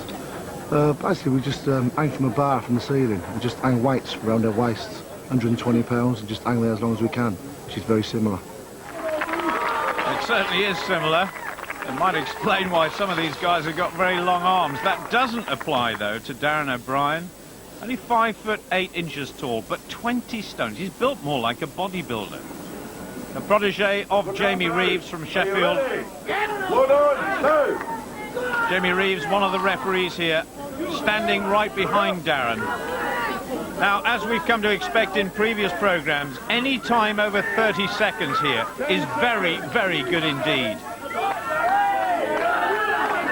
He looks a bit like Desperate Dan, doesn't he? Squared off jaw, massive muscles. Powerlifter, strongman, bodybuilder, he's got it all. But what sort of time can he produce here? He was last in the first event, so needs excellent points. Heading towards a pretty good time. 35.4 seconds, and that is the target for all the other competitors. Much, much better by Darren O'Brien. Well, that'll make him think, won't it? It made me think that I enjoyed it. It's good, it's just your grip, that's all. But I needed a good time because I didn't do quite well yesterday through my knee injury, but I needed a good time with that one. Pleased at that. Touch wood. Anyway, listen, it was good fun, that. Yeah. Were you actually enjoying it when you were out there? Once you get your send right, you're all right, and then you just gotta take pain, that's all.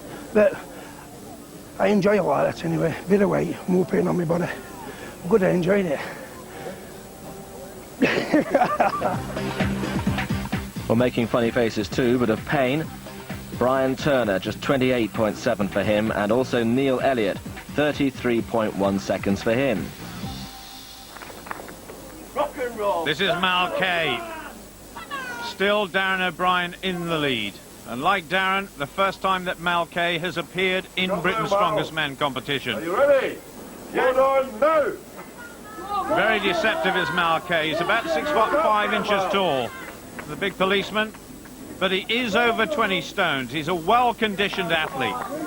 10 seconds! Those handles tearing into the flesh on the hands. It's just as much about controlling the pain as anything else. 35.4 seconds, the target for Mal Kay. Still some good competitors to come. Mal Kay, remember, 4th in event 1. He's gone over the time, he's in the lead. 37 seconds exactly. He said he liked heavy events, and they don't come much heavier than this one. The bars are very good, but they're just, you must have heard this before, they just make your hands feel as if someone's got a lighted match underneath on your palms. It's so hot. But you just keep going, and if you get to 20, what Darren said before, if you get to 20 mile, you get to 30, and you do. And you want to keep on, but you're thinking, how much skin's going to come off if I keep holding on to this thing? But I'm chuffed for that, because I wasn't looking forward to that. Graham Mullins next. Big man. 6 foot 5, 27 stones in body weight. Are you ready? Hold on, now! Well, the latest blockbuster from Hollywood, the film Gladiator. And this fella played quite a prominent role in that. I think he eventually got killed, but he's with us now. And hopefully heading towards a time of 37 seconds plus. Quiet! He wants support from the crowd. Well, he obviously feels confident.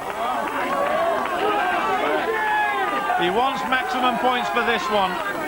6 points in the first event and 2 victories in a row. would really put him on course for a place in the final. He's going well. Oh, he's finished. Mal Kay still in the lead, but Graham Mullins into second place, 35.8 seconds. Bill Pittock from Northampton, fourth in last year's final. He's feeling all right, yeah, he's done all the training, yeah, he's a bit nervous, he said, this year, but that's a good thing, because I think he lost that before. But yeah, he's been all right, he's enjoying it, so he'll do his best, he always does. And I should give him a good idea when he gets home. Well, rather you than me, Debbie. His family, constant support to Bill in his quest to become Britain's strongest man for the first time. We've got a long way to go before the strongest man is crowned, though, for the Citroën Vans Trophy. Will Bill Pittock be there? Second in event one to Graham Mullins. And he's got half an eye on the clock, that's for sure. 20 seconds, negotiated safely. Beginning to shake just a little bit. Oh, his left hand gave way. 28.6 seconds. He won't be happy with that.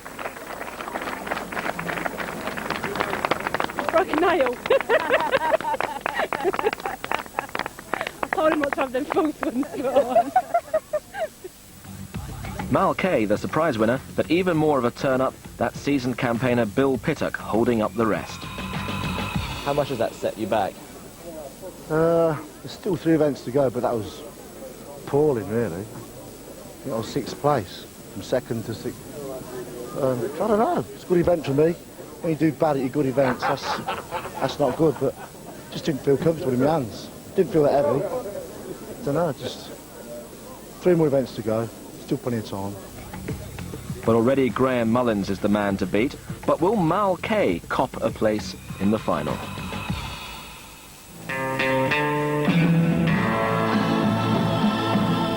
I'm a policeman, I work on the task force in North Yorkshire Police. With the guys who come through people's doors at 6 o'clock in the morning, early morning, with the big red key we call it, and it fits every door. I'm normally the first one in for some reason, and I don't know why. Unless we know there's a dog in there, then I'll throw one of the little guys in there first. I like the job I've got. I joined it because I like to help people, and I like the job. I've just got to keep myself motivated, and when I can train, and when I can't train, I'll eat.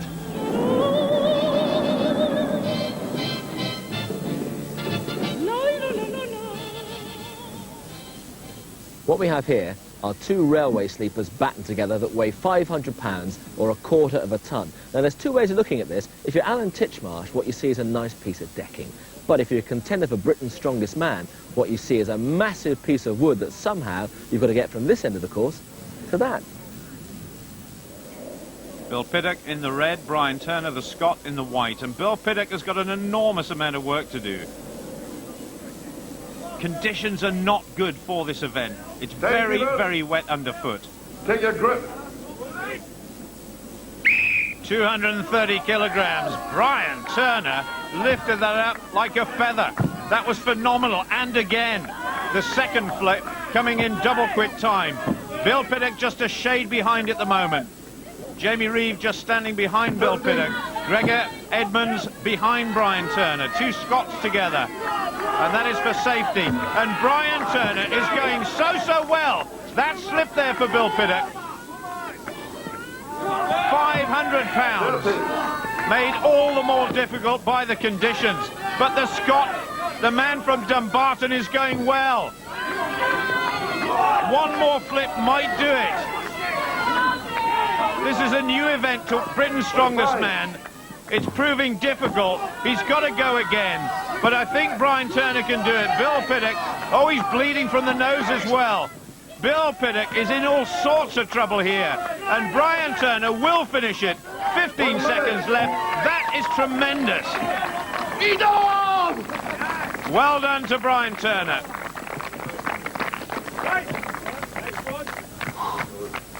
You made that look alarmingly easy. Sure. Thanks. Oh, come on.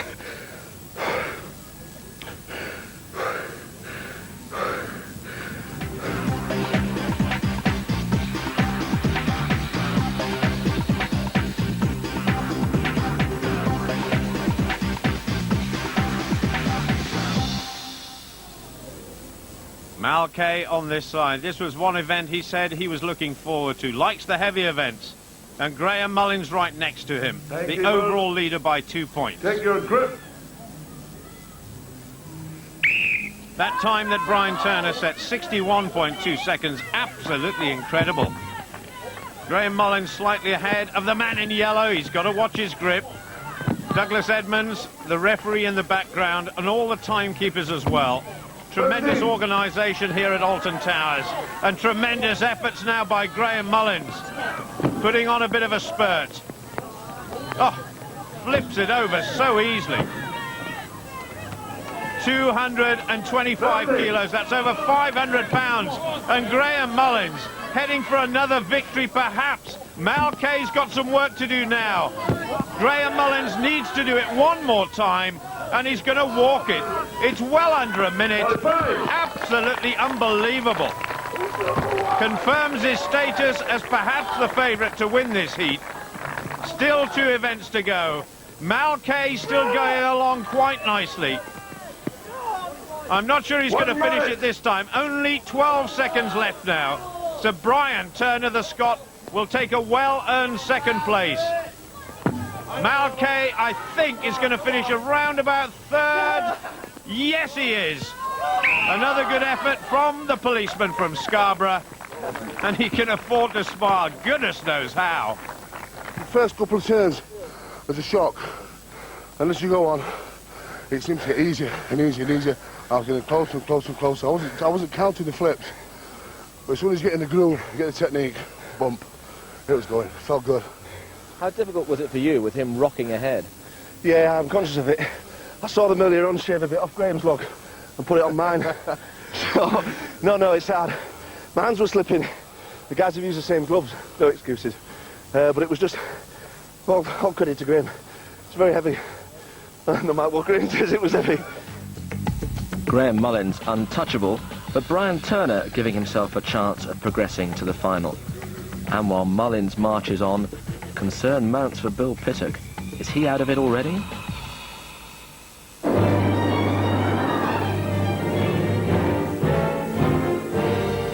So the van lift could ultimately decide this group, and as far as Bill's concerned, it hasn't gone as well as you might have hoped, has it?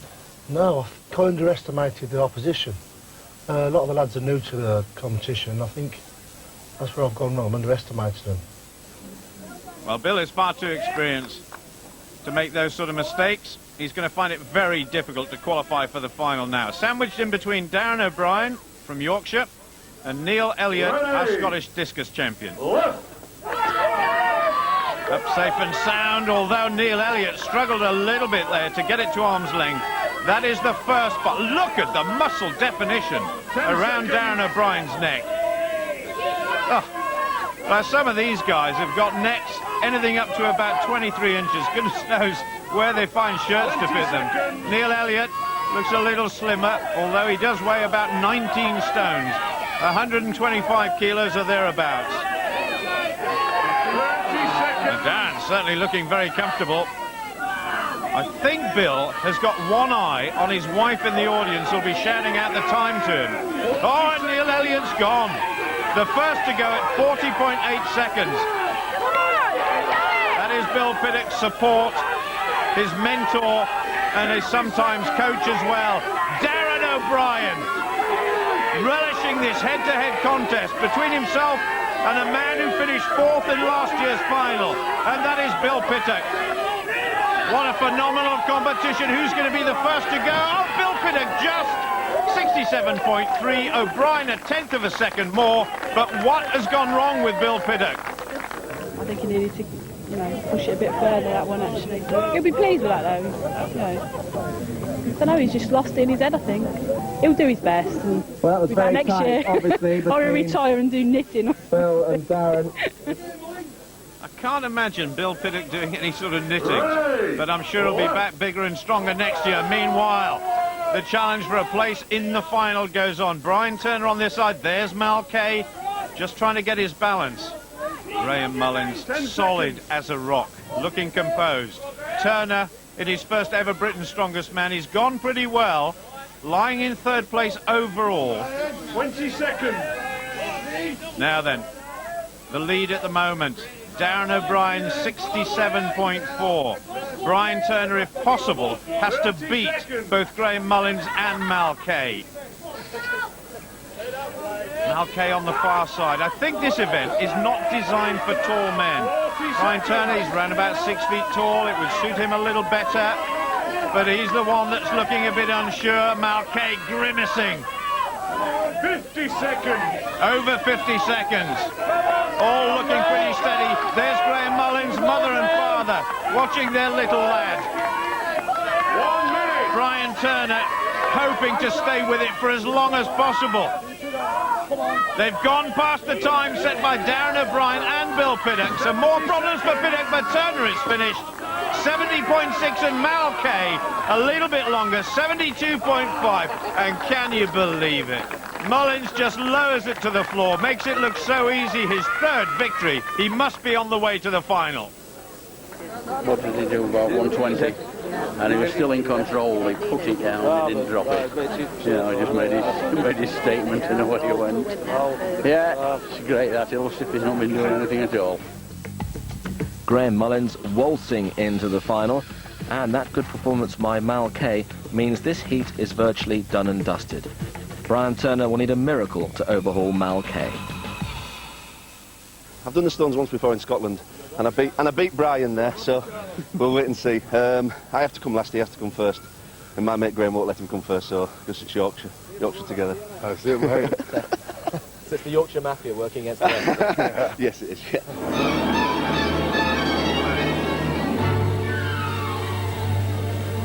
And so we come to the final event. 5 massive stones ranging between 95 kilograms and 135 kilograms. That's the combined weight of Alan Shearer and Michael Owen. And they have to be picked up and put on that wall there. You might know this event as the Atlas Stones. We call it the Boulder Dash.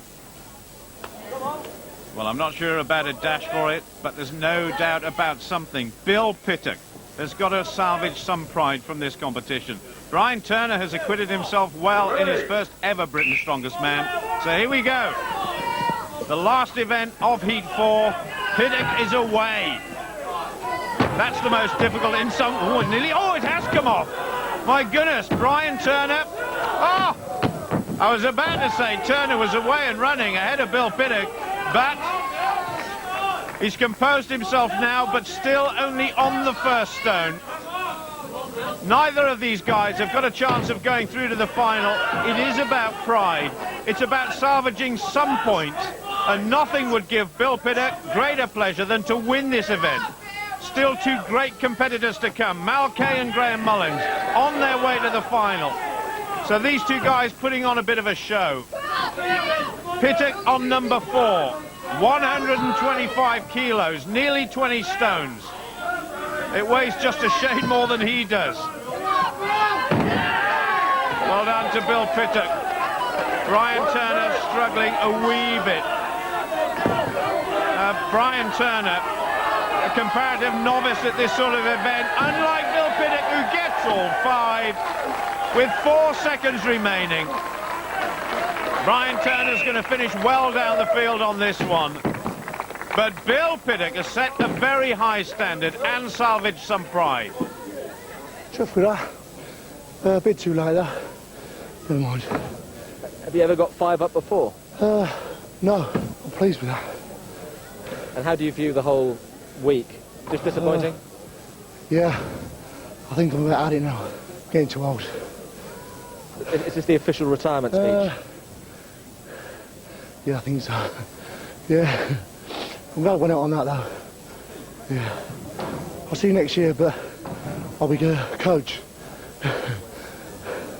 Yeah, you're hanging up your barbells. Yeah, could say that, yeah. Got to get back to some DIY, I think. Well, Mal Kay facing us and Graham Mullins. Confident in the knowledge. They're at the start line, therefore they're in the final. Mullins, his points difference between him and the rest, absolutely incredible. 23 points, Mal Kay 18, nobody can catch them, and so now it's all about winning this final event ahead of Bill Piddock and producing a little bit of a psychological edge on all the rest of the competitors going into the final. Malkay, 6'4", 20 stones. This guy, 6'5". Well, he's somewhere between 25 and 27 stones.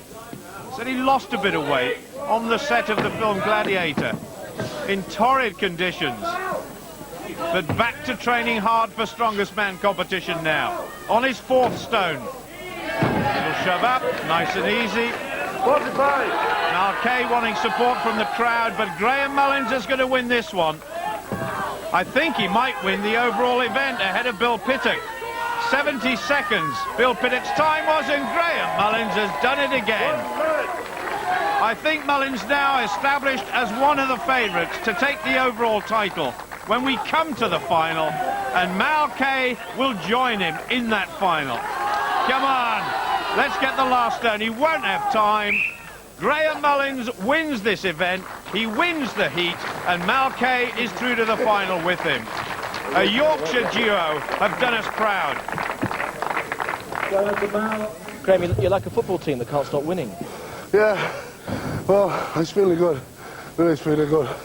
But I'm playing since now 2 Yorkshire boys in the final at the heat, so we're not going to let the county down, and we're going to go for it.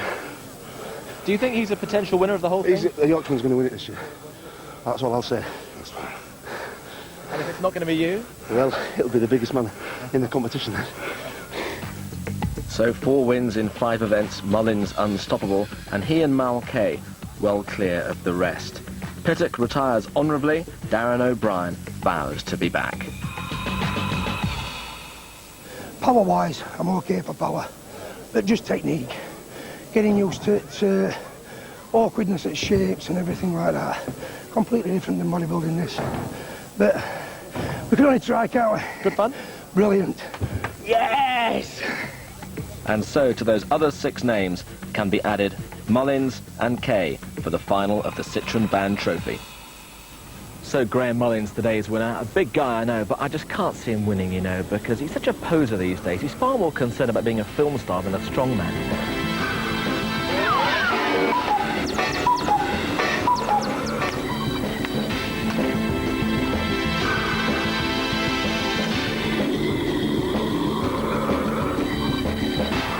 The final heat's on Saturday at 7:05. Next tonight on BBC One, the EastEnders on holiday.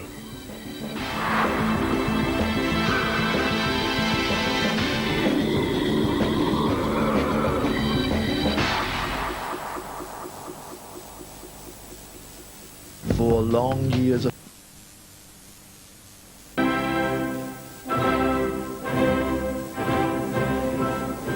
Alistair, you're one of the key figures in the ground force here. You must be so proud of the way the Guards are looking at the moment. Indeed I am, good time of year. But there's just one problem. That big house over there, if I could have my way, I'd get a bunch of big blokes just to move it maybe 25 yards to the right. Well,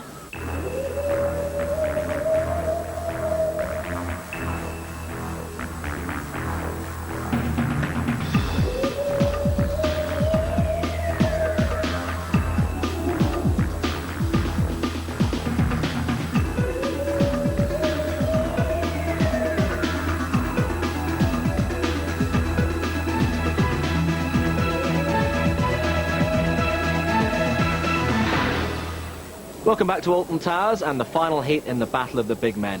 8 guys are through already to the final, but there are still 2 places up for grabs today, and 1 man in the end will walk away with the Citroen Band Trophy and be crowned Britain's strongest man.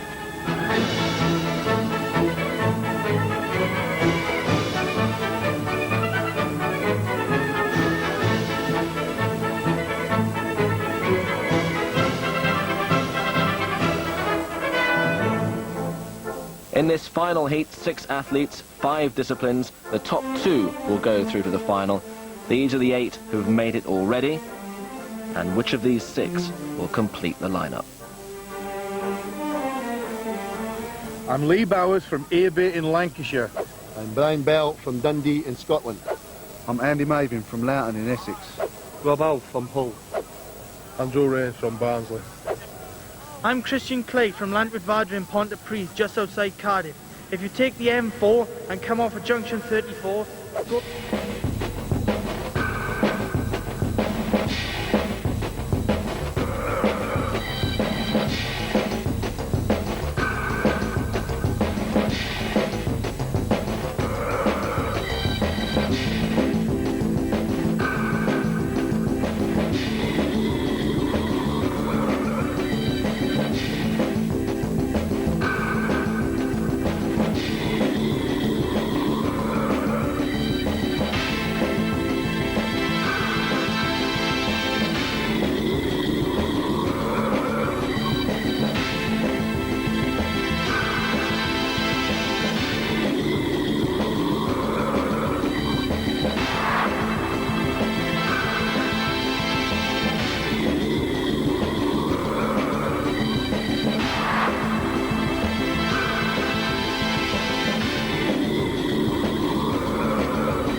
And in this final heat, these are the disciplines that await our 6 strongmen.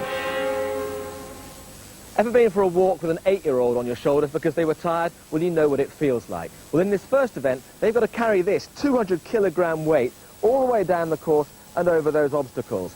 And if you want to know what 200 kilograms is like, it's not one 8-year-old, it's 8 of them. Commentary comes from Paul Dickinson. From Lancashire, Lee Bowers. From Dundee, Brian Bell. From Barnsley, Andrew Rains. From Pontypridd, Christian Clay. From Hull, Robert Howe. And from Loughton, Andrew Mavin. Andrew Mavin, former professional footballer with Millwall. Stand upright, please. Next to Stand him, upright. Robert Howe, a real showman. Christian Clay from Wales, the powerlifter. Andrew Rains, the ex-bodybuilder. Brian Bell, former world champion in powerlifting. And Lee Bowers, a former athlete.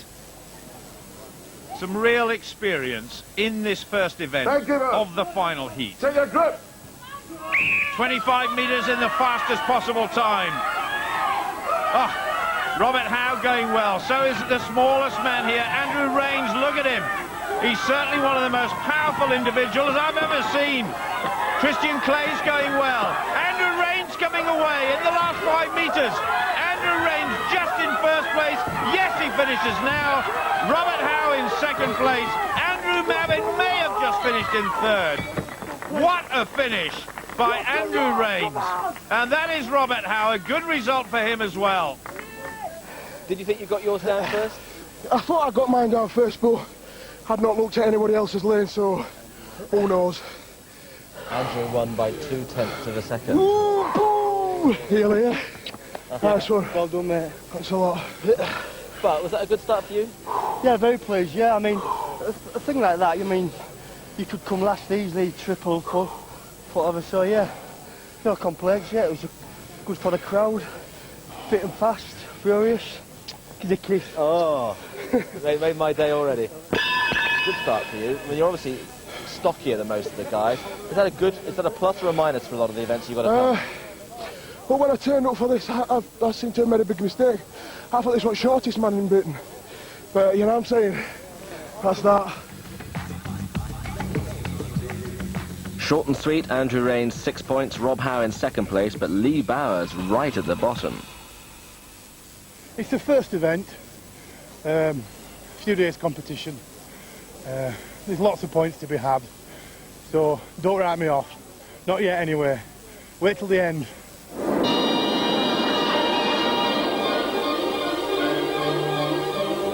So what's this going to be like then? It's going to be difficult. It's going to be very difficult. Just got to keep tight all the way through it. Pain? Oh, lots of pain. Lots of pain in the arms and then in the shoulders. Christian Clay. Christian Clay from Pontypridd. He loves powerlifting. He loves all these heavy events, and they don't come a lot heavier than this. 160 kilograms in both hands. There's his grandfather, ever present at all of his grandson's strength competitions. Christian, 21 stones, over 6 feet tall. Not particularly big as far as strongman is concerned, but so strong, especially in his lower back. I'm not sure about the arms. Whenever we've seen this young man in competitions before, when it's come to arm strength, he hasn't been great, but he needs big points here. Second to last to Lee Bowers in the last event. 20 seconds. Keep holding, Christian. Anything over 30 seconds is certainly a very good time here. So Christian Clay, come on, over 30 seconds, gritting his teeth. A couple of seconds more, no. He finishes on 35.6, and that is a pretty tough target for the rest. What you thought it might be like, how was it? Horrible. It started after about 15 seconds, it really started to hurt. But I got to about 25 seconds. It really hurt then. You certainly shouldn't underestimate 35 seconds. It's a very good time. And what have we got now from Brian Bell? Former world record holder for the bench press. And that's an exercise that everybody, I think, does when they go into a gymnasium, whether it's on a machine or loose weights. This guy has bench pressed almost 600 pounds, nearly 280 kilos. Now then, getting towards 20 seconds. 20 seconds. So far, so good. Oh. Look out. Unbelievable effort from Brian Bell. He's hanging on by his fingertips. 30.6 seconds. I'm not sure the Scot is going to be very happy with that. You were letting it rip there vocally at the end, weren't you? I had nothing left, so I was just hoping the voice would hold on in front of me. Pity your voice can't hold him up. Aye, I would be good at that. It's terrible. It's absolutely terrible. I don't think I breathed the whole time when I was shouting. And I was leaning on this, so that didn't help either. That's one of his worst events, so at least he's got some points out of that one. He's just got to stand there and do that. You've got to stand here worrying about it. Well, plenty of cause for concern for Lee Bowers. Just 24.4 seconds for him. Andrew Mavin faring little better, 30.8. Yes. Robert Howe, last year in the heats of World's Strongest Man, we saw a tremendous show by this guy in a deadlift competition where he seemed to just hang on forever. Load on, no. Now what has he got here? 35, oh my goodness, 35.6. Well, I'm not sure that's within the rules, but I don't think the rule makers would have taken account of this guy. I think he fancies his chances here. Second in the first event, and this looks so easy. The Tiller girls eat your heart out. He's heading towards the lead. 35.6 by Christian Clay. Yes, he says. Now it begins to dig in and it's gone. Well, it was still a great performance. A bit of overacting perhaps by Robert Howe, but 40 seconds plus. What a show. It's fun, and you've got to take it as fun. Obviously our train as hard as the next man, but at the end of the day there's more things like in life important, so that's it. Few competitions he's been and he's just been in it for the experience, but it's determined to win this year, so let's say I have to watch out. Well, I should have concentrated more. So I was aiming for a minute, and then if I could go back on there in a minute's time, I know I could do a minute, but I was just having so much fun, like I just thought I'd carry on with a laugh, so. The final competitor, Andrew Rains. The man from Essex. So here we go, 40.4 seconds by Robert Howe, the winner of the first event, Andrew Rains here. And when John Inverdale said that this guy was stocky, what I think he meant was that he's about as wide as he is tall. How on earth he manages to pack in about a 20-stone body weight into that frame, I don't know. 20 seconds. Easily past 20 seconds. A former bodybuilder, a champion, a former powerlifter, and a champion as well. His first Britain's Strongest Man competition. Now he's heading towards Christian Clay, and he's gone past. The next target is Robert Howe. He couldn't quite manage it, but that is still a very good second place for Andrew Rains. I'm pleased about the progress, but I'm not writing anybody off yet. How much stick do you get from all the other guys taking part about your build? Well, I mean, everybody calls me, I'm called Stumpy. I've been called Stumpy since I was about 16 years of age, so I mean, I don't take a great deal of stick because I'm just used to it now. At the end of the day, height don't matter, does it? It's what you do on the day, so touch wood, we'll see what happens, you know. Stumpy in second place, behind the all-singing, all-dancing Rob Howe. And that means the two of them are jointly top of the leaderboard after 2 events. He's always a sportsman, in everything really. My dad was a wrestler, and we always say that he takes after him, like. Oh, he's always been a joker to everybody. I I get really excited. He's got a great personality, even though it's my son, but he has, and I'm very proud of him.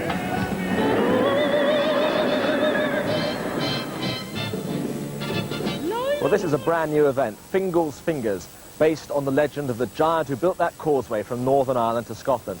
And the lightest of these is more than 200 kilograms. And the thing about the Giant's Causeway was, Ben Johnson, that's not the athlete, said it was worth seeing but not worth going to see. Well, I'll tell you something, this is definitely worth watching.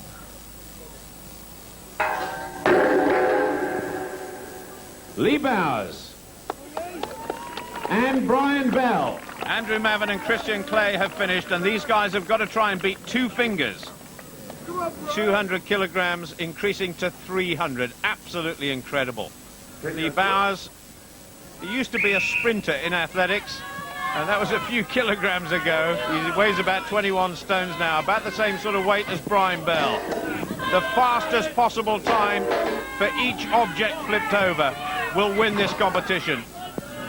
We've yet to see anybody do all 5.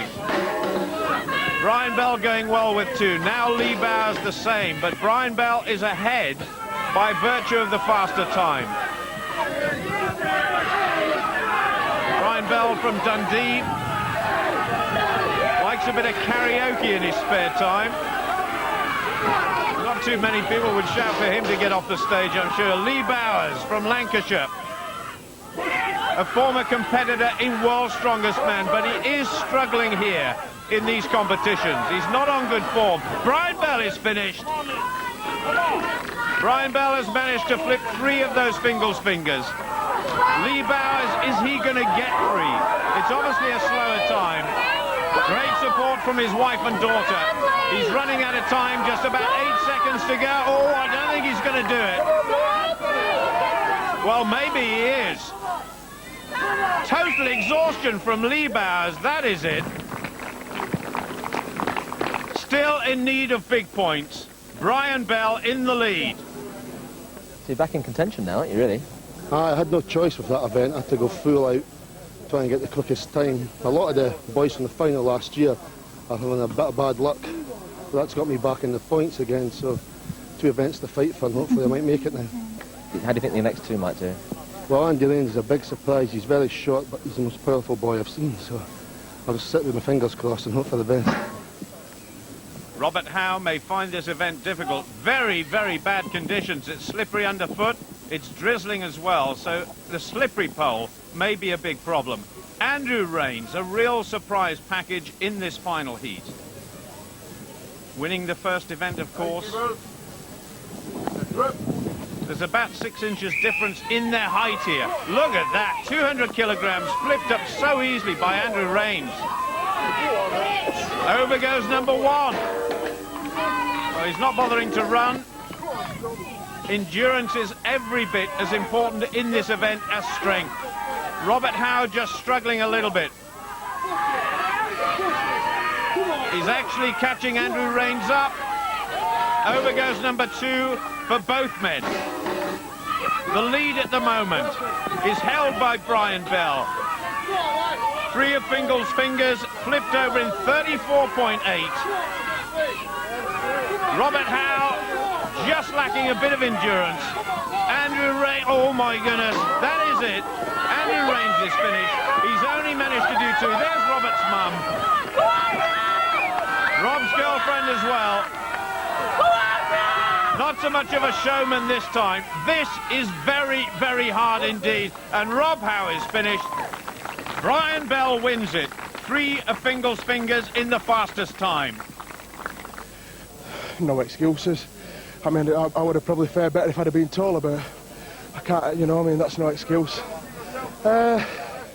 Just very, very heavy. Simple as that. Brian and Lee beat me. I said, well, better at this event, simple as that. Raining on Stumpy's parade at the moment, but the Scotsman Brian Bell feeling much happier, and he's in real contention after 3 events. Andrew Rains, though, is still the man in pole position. If I can get to the final, I'll be really, really pleased. We'll see what tomorrow's events bring.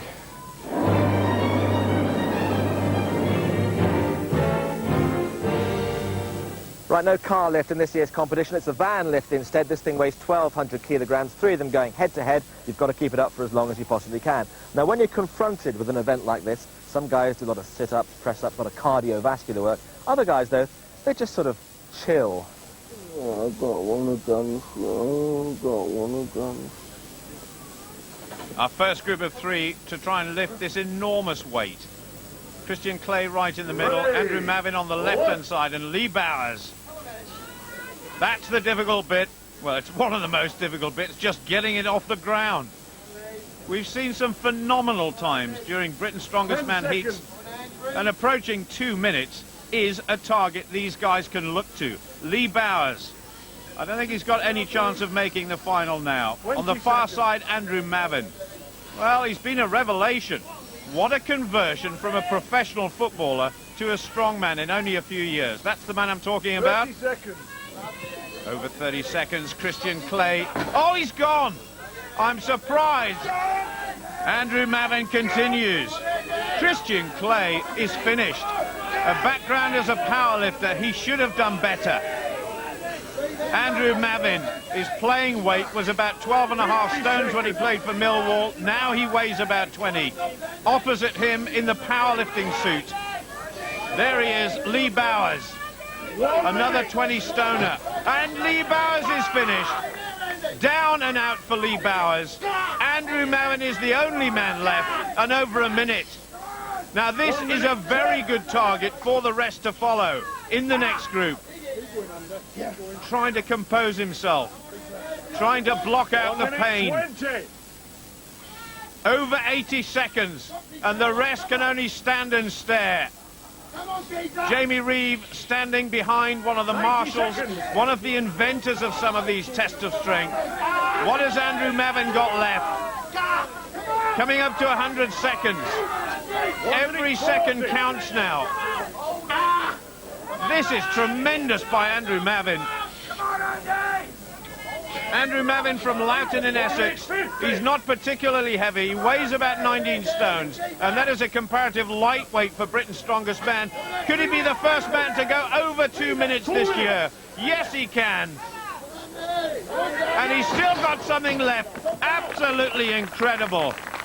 Andrew Mavin, 124.6 seconds. I was lying in bed last night thinking about this one, but it wasn't quite as bad as I thought. So how do you assess the time? It's not too bad. I'm sticking in there, aren't I? He certainly is sticking in. Now what can Andrew Rains, Brian Bell or Robert Howe do about this one? That's Brian Bell. Good powerlifter. Robert Howe on the first. Oh, Robert Howe has not got it off the ground. I don't believe it. Robert Howe put on a tremendous display in the deadlift last year, and he's finished. He can't believe it. So very bad points indeed for Robert Howe. Andrew Rains right in the middle, steady as a rock. Brian Bell in the blue. Andrew Rains looks pretty steady. Brian Bell trying to stay composed. But what a target has been set by Andrew Mavin. Over 2 minutes. Brian Bell is a veteran of many, many Highland Games and World's Strongest Man programs in the past. This guy is the newcomer. 50 seconds. Brian Bell trying to put pressure on himself to keep hanging on. Tremendous support for all these competitors. Again, we've got a fantastic atmosphere. And look at the composure of Andrew Rains. Brian Bell just beginning to struggle a bit. Rains steady as a rock. Bell has finished. 78 seconds. It's still a pretty good time. But I think he's going to find himself in third place. Only one event to go after this one. 90 seconds. This is unbelievable once again.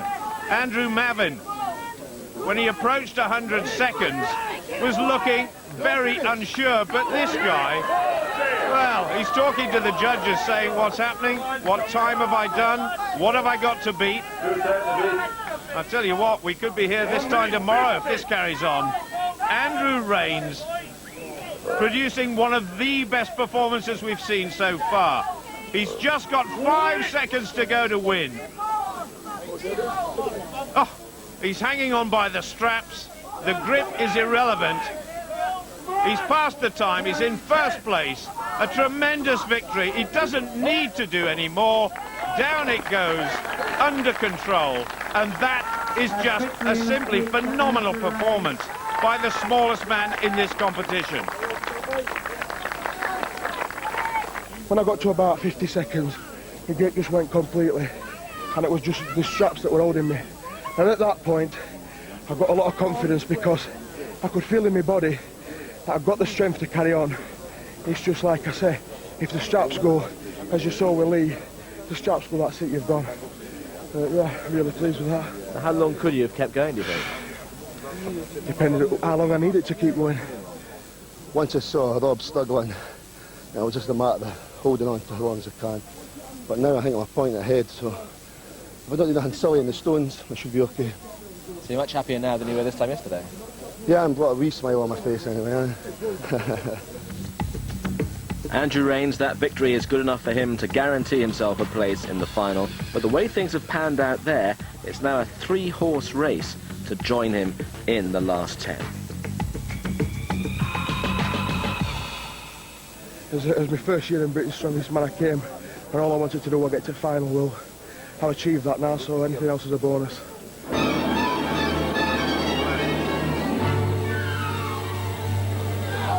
Andrew Mavin was one of those 3 who could join Andrew Rains in the final, but he struggled in the stones, putting just 2 in place in over 30 seconds. And so to the last event, the Atlas Stones, and a place in the final at stake. 5 huge balls, 2 big men. Scotland against England. It's Howe against Bell. Robert Howe on this side. What a showman he's been for us over these last 4 events. Brian Bell, 1 point advantage coming into this event. So Robert Howe must beat the Scotsman to make it through to the final. Ready! Andrew Rains is already there. No problem for the small man. But who will join him? Now, Brian Bell has done this event many, many times, unlike Robert Howe. Howe struggling just a little bit. Look at the way that Brian Bell flipped that ball up there. It weighs nearly 17 stones in weight, and he's made it look very simple. And that means that Andrew Mavin has got no chance of the final now. Brian Bell, 2 stones, much quicker than Mavin. And the third goes up quickly too. Good news for the Scotsman. And you just feel that Robert Howe's chances of going through to the final now are ebbing away with every second. Number 4, nearly 20 stones in weight. Robert Howe's girlfriend shouting encouragement. He might not make it through to the final this year, but I'm sure he'll keep training hard and try and do it in future events. Brian Bell has done it, and not only that, he's won this last event, one of his favourite events too. He joins Andrew Rains in the final, and all that's left in this final heat of Britain's Strongest Man is for Robert Howe to try and put on a bit of a show. That is it. He's run out of time. A great effort, but in the end, it wasn't good enough. Brian Bell is through to the final. Andrew Rains has won this heat. That was a big effort by Robert Howe. Better luck next time. Gutted. Feel like crying. No, he's done really well. I think I'll be pleased with what he's done at St Albans Owen next year. Fingers crossed. Oh, this has been a very hard couple of days. It's been a lot of pressure and tense. I think I've lost a bit of stone and worry. So how do you view your prospects for the final? Well, I'm just going to dig in there and hopefully something will come out of it. You feel you're getting better as it goes on? Oh, I feel in better condition and stronger than last year. So hopefully I can do better this year. And victory in that last event, enough to guarantee Brian Bell a place in the final. Too little too late for Lee Bowers. He finishes in 4th place, and it's Bell and Andrew Rains who go through to the next stage. I've got some good events to come in the final. I've also got some bad ones, so we'll just have to wait and see. I'm not making no predictions, you know. I'm just glad to get to the final, and that's it, you know.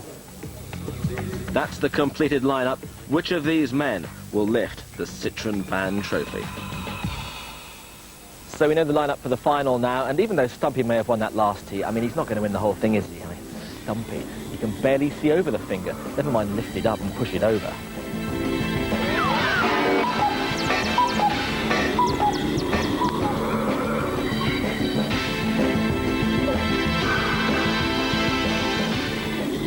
And the final is on Wednesday at 5 to 8 on BBC One. Up next tonight, the National Lottery on the spot in Belfast with Des O'Connor.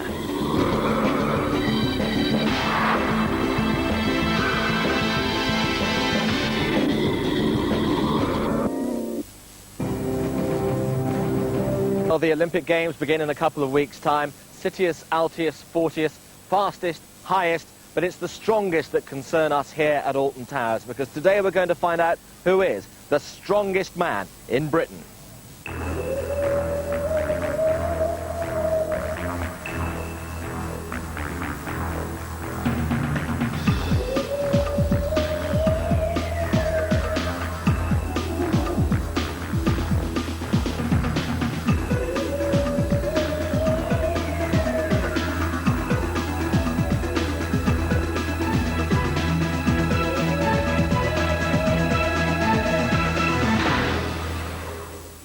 So battle about to be joined to be Britain's strongest man for this, the Citroën Van Trophy. And here at Alton Towers, amid the rhododendrons and the roller coasters, the big question is, can Glenn Ross retain the crown that he won last year, or can one of these 9 take the title from him?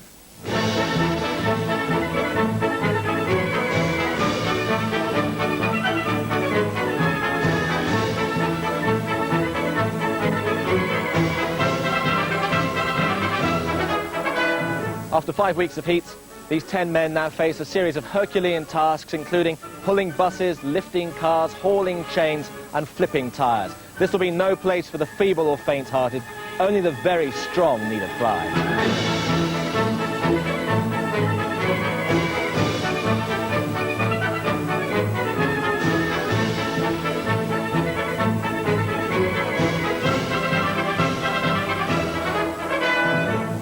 Well, the rules of our competition are very straightforward. There are 10 competitors. They each take part in all of 7 disciplines, at the end of which there will be just one winner. So let's now meet our 10 men who all harbour ambitions of being crowned Britain's strongest man.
Everybody's looking in good form at the moment. Graham Mullins is looking very good, but you can never tell. Just one slip up and somebody else can go into the lead. Are you eyeing victory here? If I wasn't, I wouldn't be here. Yeah, you've got to think that way. The new man, Adrian, is looking very strong. Have you dreamed about winning? Yeah, I have, yeah. Yeah, going to South Africa would be brilliant. Can you win it? It would be nice. I'm going to go for it like everybody else. I mean, you've seen what we've done in the heats. I'm up for it. I don't want to come 10th out of 10. No, I don't do coming last. Who do you most fear? Steve Brooks. To be quite honest with you, Steve would be the man to watch here. I'm not very excited at all. I'm more nervous than anything else. And how do you assess the rest of the field? I don't think they've got a chance.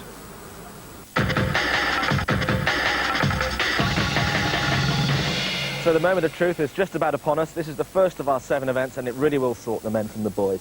Each of these giant cylinders weighs 150 kilograms. In old money, that's a combined weight of getting on for 50 stone. It's called the super yoke, and at the end of this, nobody wants to have egg on their face. Our commentator is Paul Dickinson.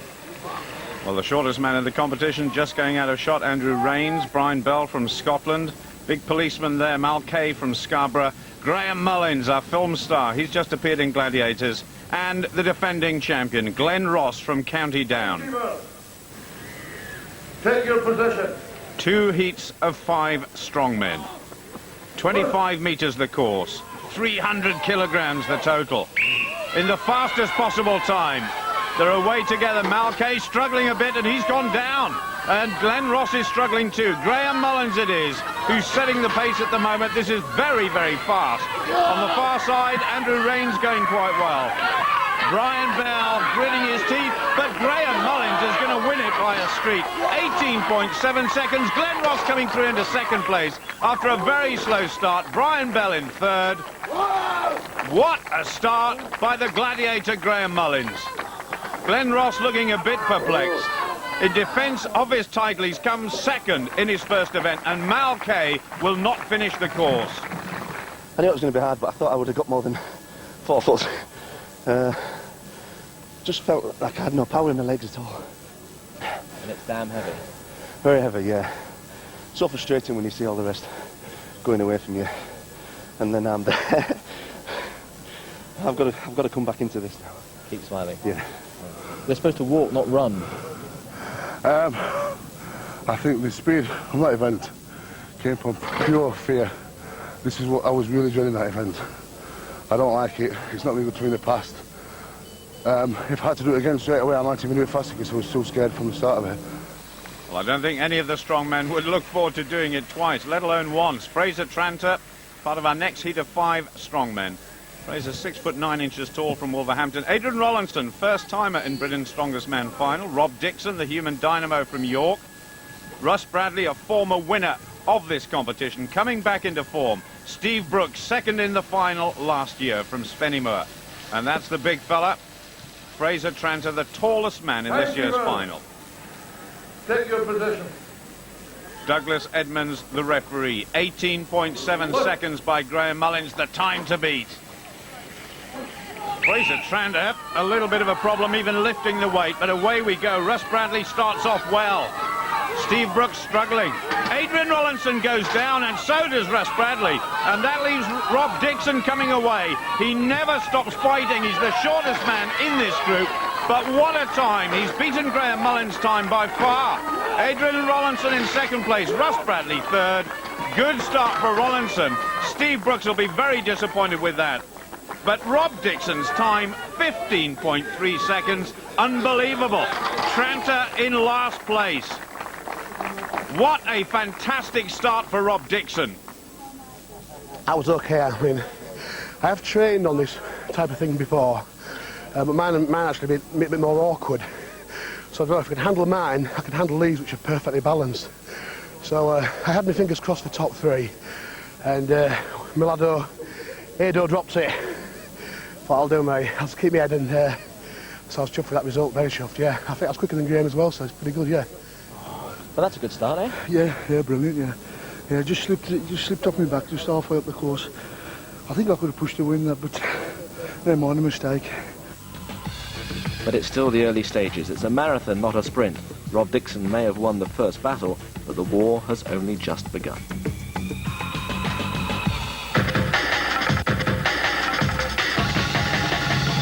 So here we go with event 2, head-to-head in the car lift. Just the 1,200 kilograms. Lift it up for as long as you can until you're exhausted. I'll tell you who's good at this. My mate Jack. Well, the first 2 men to go were Andrew Rains and Steve Brooks, who both won their heats in this discipline. Brooks had enough just before 1 minute 40, but Rains, as he had in his heat, looked as though he could stand there forever.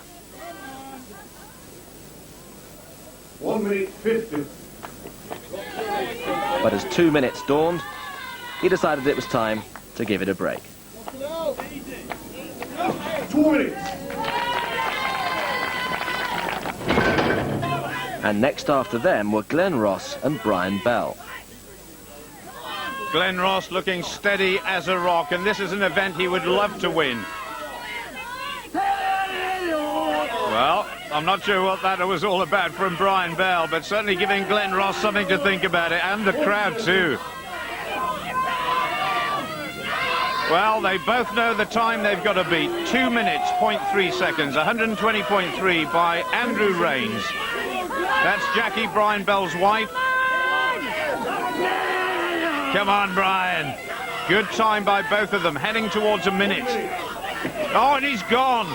He was looking so good, and just over a minute for Brian Bell, 61.6.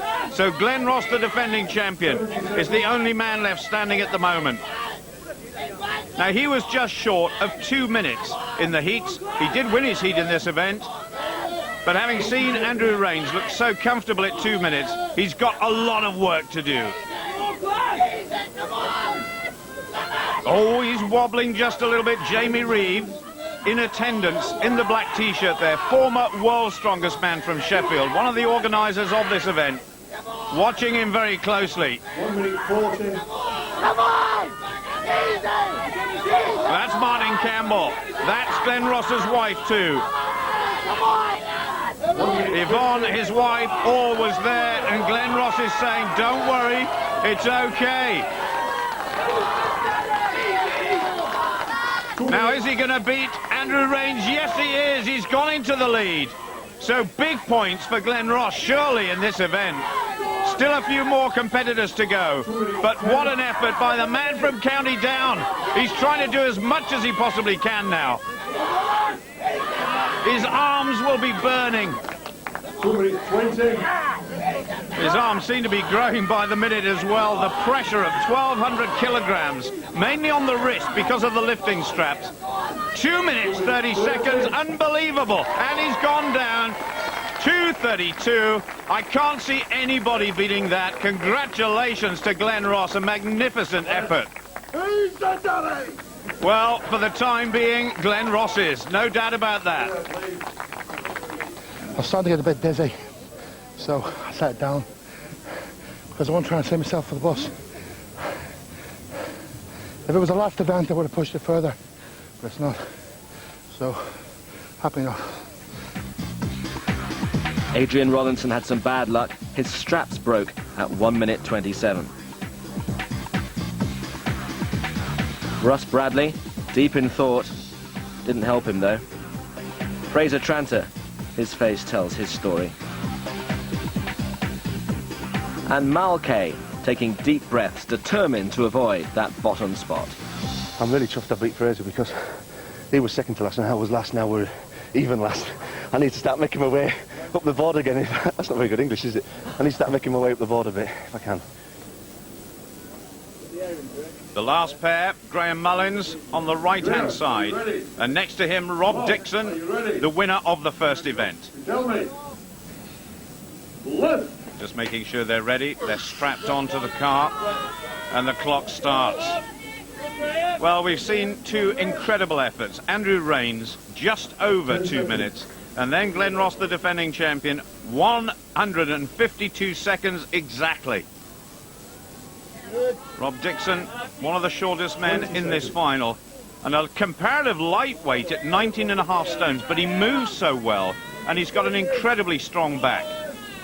30 seconds. Graham Mullins, 6 feet 5 inches tall, over 25 stones in body weight. You can see the difference in stature between two of them. 40 seconds. And Graham, who's appeared as a gladiator in the blockbuster film Gladiator this year. This is all about determination. There's no posing going on here. And Rob Dixon struggling just a little bit. Mullins looking fairly composed. It's going to be interesting at the top of the leaderboard after this event. They both want to beat each other, that's for sure. They can't beat Glenn Ross, surely, or Andrew Rains if it comes to that. Heading towards 80 seconds now. They've got to go past Adrian Rollinson, 87.7 to get big points. And Steve Brooks at 99.4. That's 90 seconds gone. Look at Rob Dixon.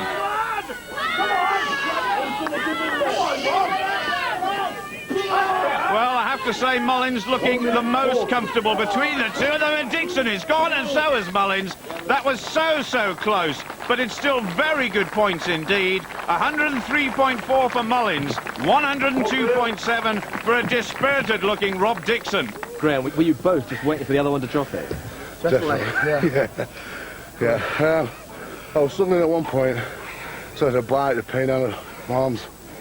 I had my pal Jamie Barcolow with names in the crowd, and I looked onto Rob's left hand, and I could see it getting longer and longer and longer. I'm thinking, go, go, go.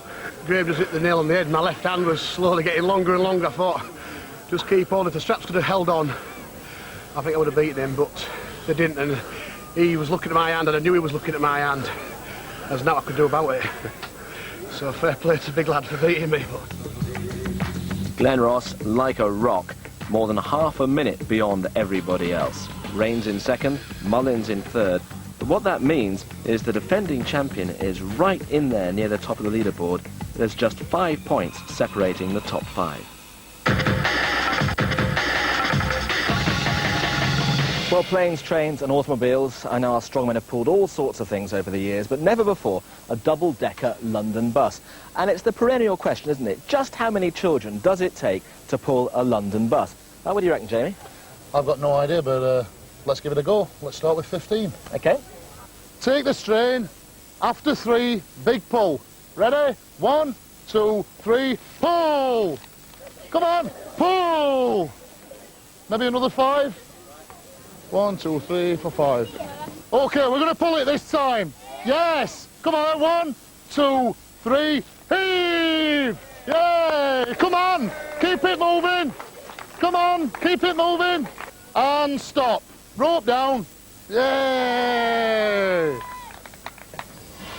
20 kids, obviously too easy. So let's make things harder. First of all, we'll take some air out the tyres, and as if that wasn't bad enough, all aboard.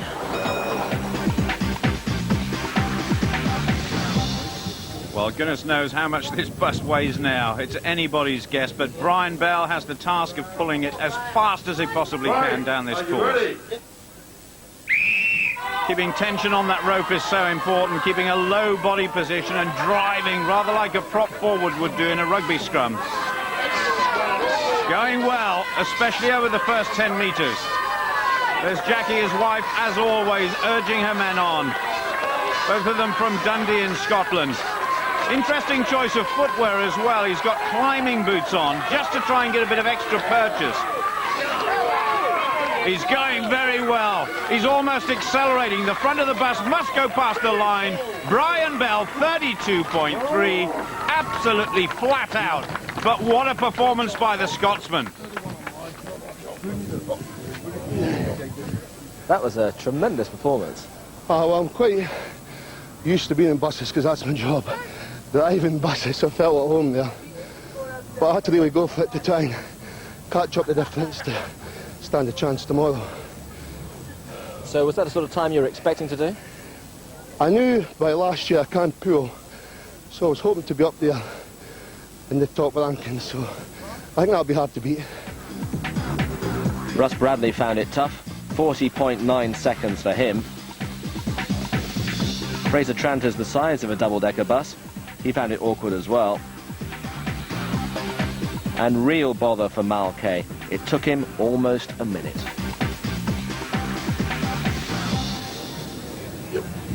Our next big fella is Steve Brooks, and what a pair of shoulders this guy has got. Shame he's wearing a t-shirt in a way. He's got arms the size of coconuts. He's got a back as broad as that bus, and he's moving his legs pretty well too. 21.5 stones of solid muscle, and chasing this magnificent time by Brian Bell of 32.3. He's trying to keep it straight as well, which is so important. Keep an eye on the clock. This is fast. The front of the bus has to go across the line. And Steve Brooks, 7th in the first event, 5th in the second. He needs good points here. He's outside Bell's time, but it's still good. 36.3. He's in second place. That's his best performance so far. What's the hardest thing about that? It's about halfway through. The legs start to pump up, you can't feel your legs. You just go into like automatic pilot. All the years of training, truck pulling, and you just got to keep that rhythm going. It's extremely hard. You can say that again. Adrian Rollington took 70 seconds to pull his bus. Andrew Rains, low to the ground, 55 seconds for him.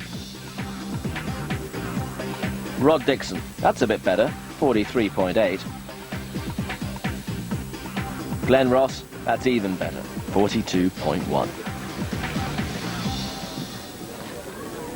Well, I think Graham Mullins' body weight is going to help him here. He's the second heaviest man in this final, next to Glenn Ross.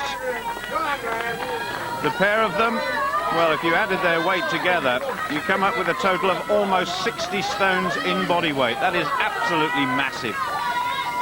Now, Graham Mullins will be anxious to make sure he keeps one eye on the clock to beat Rob Dixon's time of 43.8.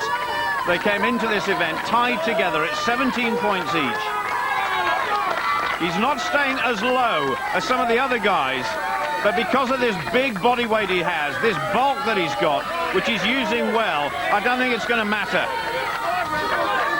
Brian Bell still safely in first place, Steve Brooks safely in second, but he stops the clock now, 41 seconds dead. He's in fourth place, just outside Russ Bradley's time, and more importantly, he's beaten Rob Dixon. Brian Bell, he can pull anything. He won the lorry pull last year and the bus pull this. A good result for Steve Brooks and for Russ Bradley. But there's only 6 points separating the top 5. Graham Mullins ruling the roost at the moment. Yeah, we're pleased with that. I'll sleep a lot better than I did last night. I didn't sleep at all last night. 9 second now with one more bad event. That's a loading event for me to come, and then after that, it's all good. Hopefully we can go and do it again.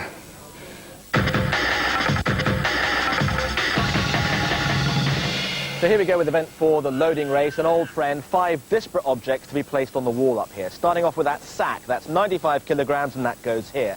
The barrel's 105, and that goes here. The log is 115, and that goes here. And then the really tricky, awkward anchor is 105 kilograms, and that goes here. And then finally, as if that wasn't enough, that really horrible chain, 200 kilograms, has to be placed here. By the end of it, they'll have carried getting on for 3/4 of a ton. Endurance is all part of this event as well, and these two big fellas may find it difficult. They've certainly got height on their side. 6'4" Mal Kay, 6'9" Fraser Tranter, and both well over 20 stones in body weight. This first object shouldn't be a problem. They've both got the height, 95 kilos, 15.5 stones. Fraser Tranter the fastest, Mal Kay, well, we heard how he hates coming last in any event. And in a competition like this, which is head-to-head, he'll certainly be watching Fraser Tranter. 105 kilos. It's got to be placed on its end, and Fraser Tranter's got problems. Mal Kay moves ahead. This is tricky. 115 kilograms, 17 stones. Mal Kay moves ahead, even further ahead now of Fraser Tranter. Tranter on his shoulder. Well, he didn't have to lift it very high, did he? This is not particularly heavy, but it is awkward, and Mal Kay is going well. His fitness is showing.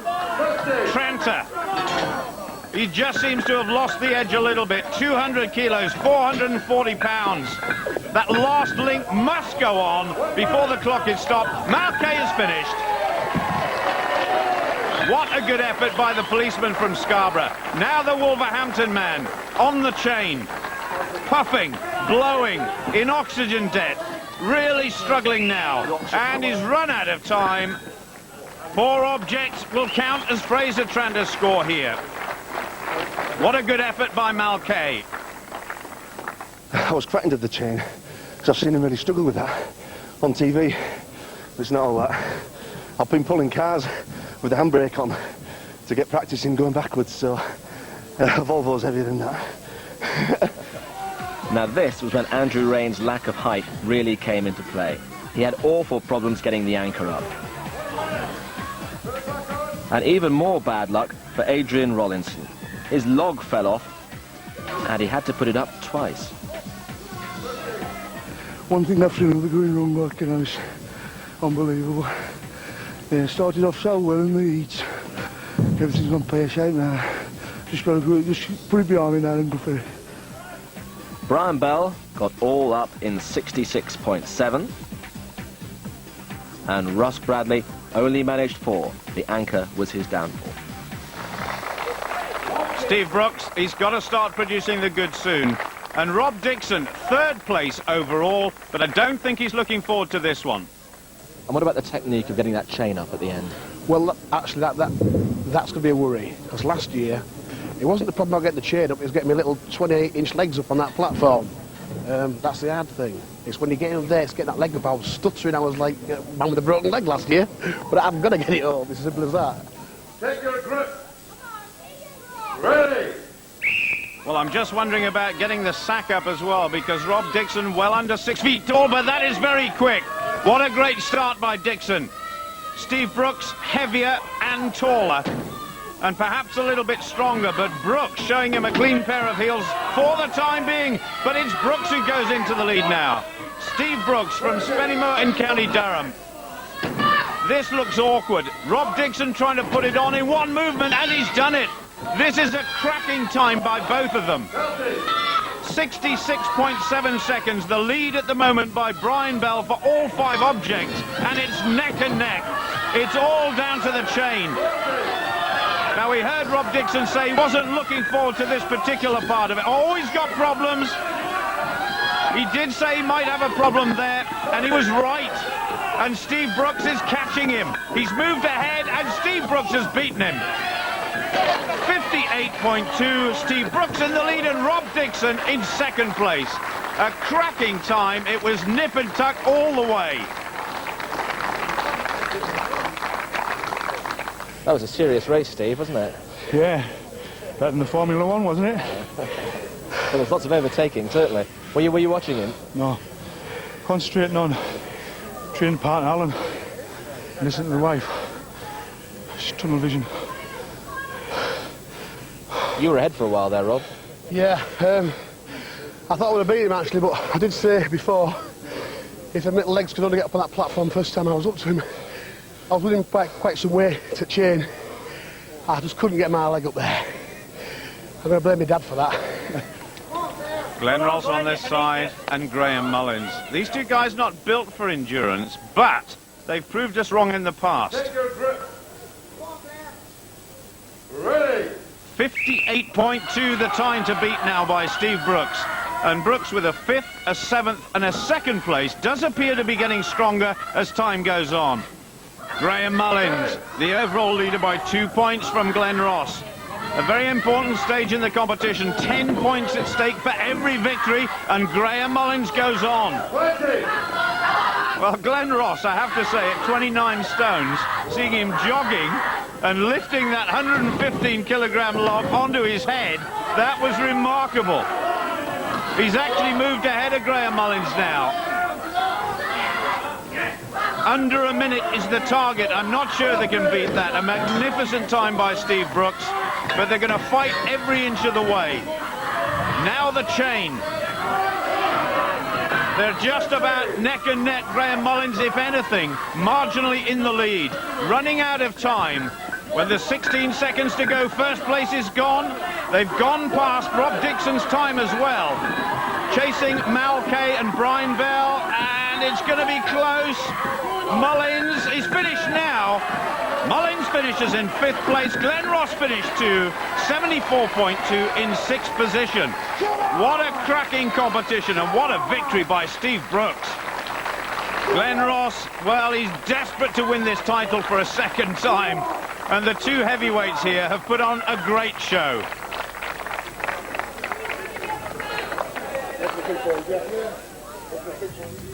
So a great result for Steve Brooks, runner-up in Britain's Strongest Man last year, just winning ahead of Rob Dixon and Brian Bell. And this really could go to the wire. There's just 4 points now separating the top 5 strongmen.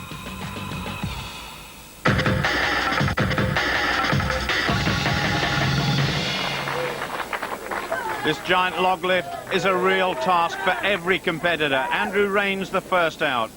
300 kilograms it weighs altogether, but the pressure on the shoulders is round about 115 kilos. That's around 17.5 stones, about the same as a big refrigerator. Take your position. The idea to lift it to arm's length as many times as possible. Left. The referee is going to be very strict about this. He'll tell them arm's length, 2 and down to the shoulders, a little push with the legs as well. 4. Andrew Rains almost perfectly built for this sort of exercise. He's got massive arms. 6. His biceps are about the same as most people's legs. They're massive. And what do you expect from a former bodybuilding champion and a powerlifter as well? 8 repetitions. Catherine, his wife, shouting and screaming for just one more. This is the target for everybody else. Can he do one more? It could be the important one. Not quite, but that was a very good effort indeed for Andrew Rains. One of 4 Yorkshiremen in this final, and it's 8 that everybody has to beat. Fraser Tranter managed 9 repetitions. Mal Kay, though, he found it nigh on impossible, just the 2. Onto the board, please. Glenn Ross really fancies his chances in this event. Last year in the final, he broke the world record, a slightly different log on that occasion. Floor, please. Left. Oh, he's not even using his legs. That is a straight press out. This man is a monster when it comes to this sort of strength. He's making it look so easy. 5 repetitions are going well, the 6th one coming so quickly, and number 7. Well, if he keeps going at this rate, nobody will live with him on this exercise. But I have to say that if he wants to retain his title, 2 events left after this one, he's got to make his move now. The first man to go into the teens may be. 2 to go, a little push with the legs this time. He's tiring. He seems to have hit the proverbial wall. Now this is a big surprise. I was expecting a lot more from Glenn Ross, somewhere around about 19 or even 20. What has he got left? There's still some good guys to come. He's in the lead for sure. He might have to sweat it out a bit, along with his wife and all his supporters here at Alton Towers. One more possibly, no. His target is big. It is 13.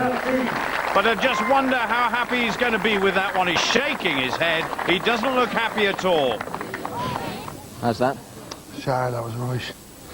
Absolute rubbish. Well, we'll just have to see what the rest do now. And hopefully, I'll still get the win. Why was it so bad? I think it was just a big shock, the weight. I think everybody's had a shock at how hard it was.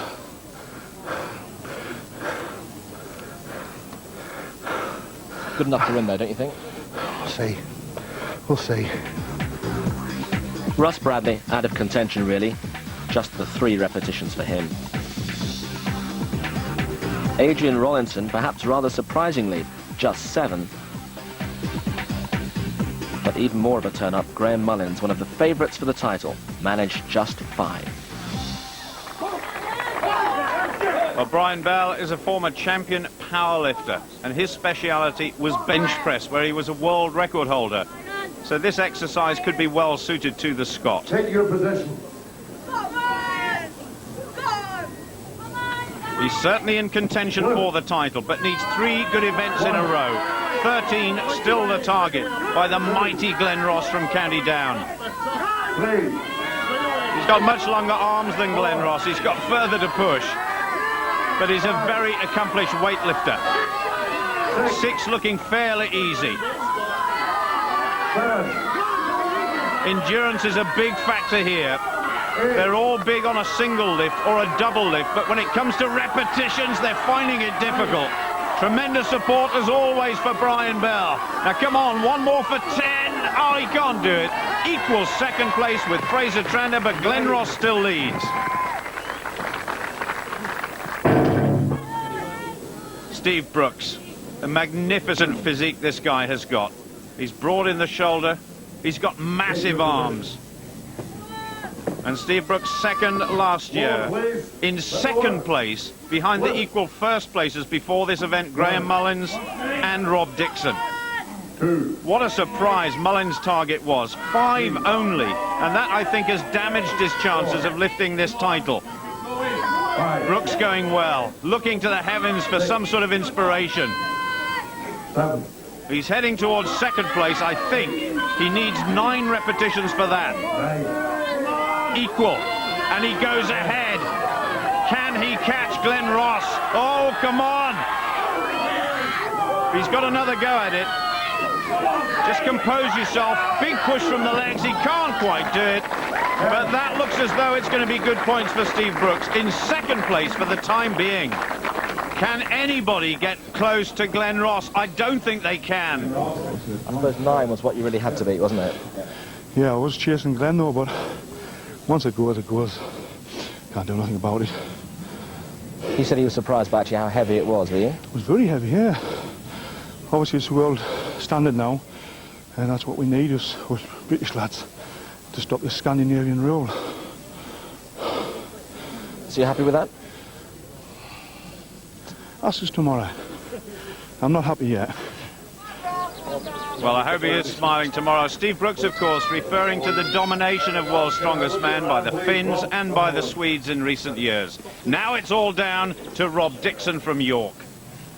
The last man to go. Equal first place at the moment with Graham Mullins, but Mullins has lost points on this event, that's for sure. Well, we've referred in the past to the fact that Rob Dixon looks fit to explode when he's producing big efforts.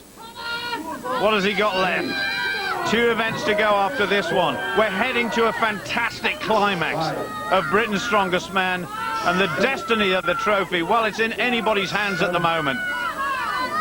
Heading towards Brian Bell's total of 9 quite comfortably. Now, can he go past Steve Brooks? He's only a point ahead of him overall. If he can get 11, that will be 2 points ahead at least after this event. Now he's chasing Glenn Ross. I said before this event, nobody could beat the man from County Down. We need one. Oh, he's lost it. He's lost it at the last. But 13 puts him level with Glenn Ross for first place. And I tell you what, Steve Brooks won't be smiling after this event, but Rob Dixon certainly is. So how close were you to that 14?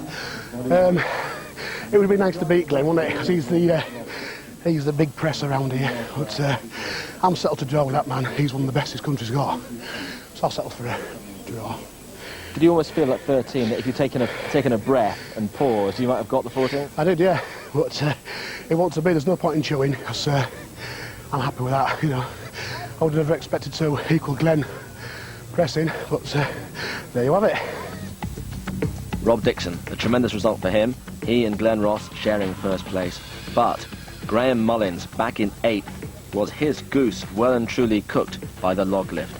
Daylight for Dixon, and just 2 events left.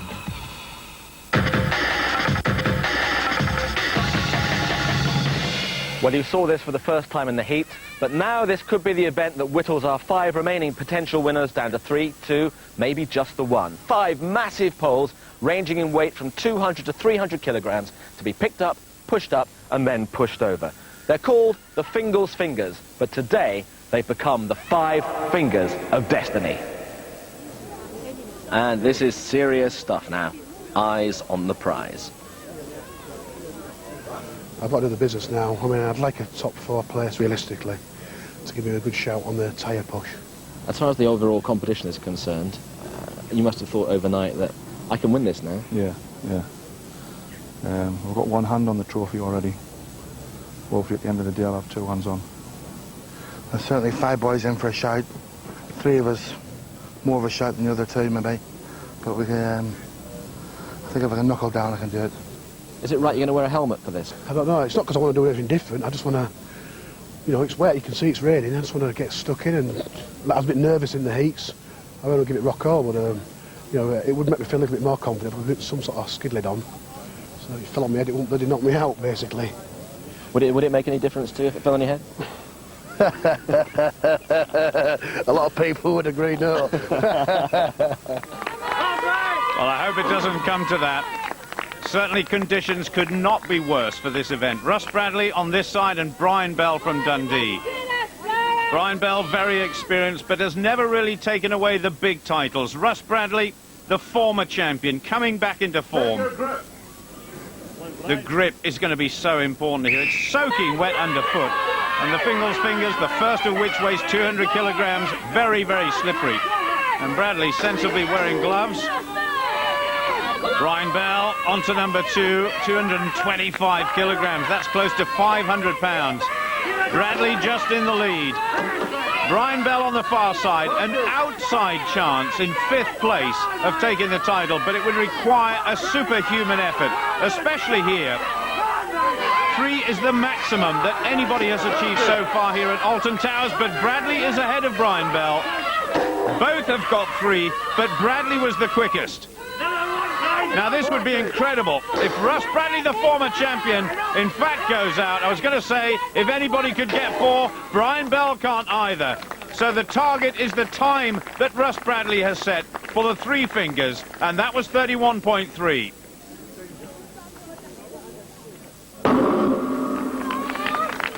Graham Mullins, what about that last event, the log lift? It really destroyed his chances of catching this man and maybe taking the title away from him. Glen Ross, head-to-head with the gladiator Mullins from Rotherham. Not a bad target to go for either. Russ Bradley, 3 in 31.3. Well, Mullins, 33 points in total. That's 6.5 behind the leader, Rob Dixon, at the moment. I'm not sure he can catch the man from York. The big story, though, is can Glen Ross close the gap and go into the last event and win the title again? Mullins a shade behind Glen Ross at the moment, but both men now on their 3rd, 250 kilos. That is over 500 pounds. A massive weight. Balance so important. Look at that. Together, but Ross touches down slightly ahead. A good time by Glen Ross, but slightly behind the lead of Russ Bradley at the moment. But look at this. Can Mullins do 4? It would be incredible if either man could achieve it. Mullins, if he gets 4, could even win this event overall and bring himself back into real contention with 1 event to go. Ross is struggling. Mullins has done it. That is a fabulous effort by one of the men from Yorkshire. The quartet from Yorkshire have done us proud here. Graham Mullins leading the way at the moment. 5 seconds left for Glen Ross. I don't think he can do it. What an effort by Graham Mullins. A disaster in the last event, but he's come back on song here. Well, that's put the cat amongst the pigeons a bit, hasn't it? I had a good feeling about this event. Very, very tough, though. Very tough. I was hit and miss about the 5th one, but it just totally drained. But it feels good now. What was the tactic there? To get the 3 up as quick as you could and then see about the 4th, or what? No, pace. Definitely pace. I'm too heavy to sprint. Just got to pace myself, make sure I got 4. Well, certainly we've never seen a sprinter the size of any of these guys on an athletics track. Steve Brooks full of contemplation about what is to come. He needs a big effort here. 2.5 points behind Rob Dixon. 39.5 points in the lead with just 2 events to go. He's never fancied his chances in this event, though. This could be do or die for Rob Dixon. Steve Brooks just a little bit quicker than the man from York. Dixon completes the 200 kilogram Fingles finger. On to number 2. Threw that one up. That was easy. Brooks looking good. Chasing the lead. Graham Mullins, remember, completed 4. Just under 1 minute. Dixon finishes 2. Steve Brooks is a massive man. He's struggling with the 3rd one, though. He's letting Dixon back in. Now, I think you can see from that picture the fact Rob Dixon is well under 6 feet tall. That will not help him at all in this event. And Steve Brooks is just watching the progress that Dixon is making. And Dixon is finished. I think his chances of taking the title have been shattered there. It wasn't a great performance either by Steve Brooks, but if he could get this one, it would make a lot of difference. No, he's finished. And what a difference this is going to make to the overall leaderboard. My goodness, we've really got a contest on our hands. Where did it go wrong there? Just ran out of steam, basically. I got stuck halfway down the pole. And with that weight bearing down on top, it just seems you're sinking into the ground all the time. But, I was lucky to finish the third one, actually. It was very heavy.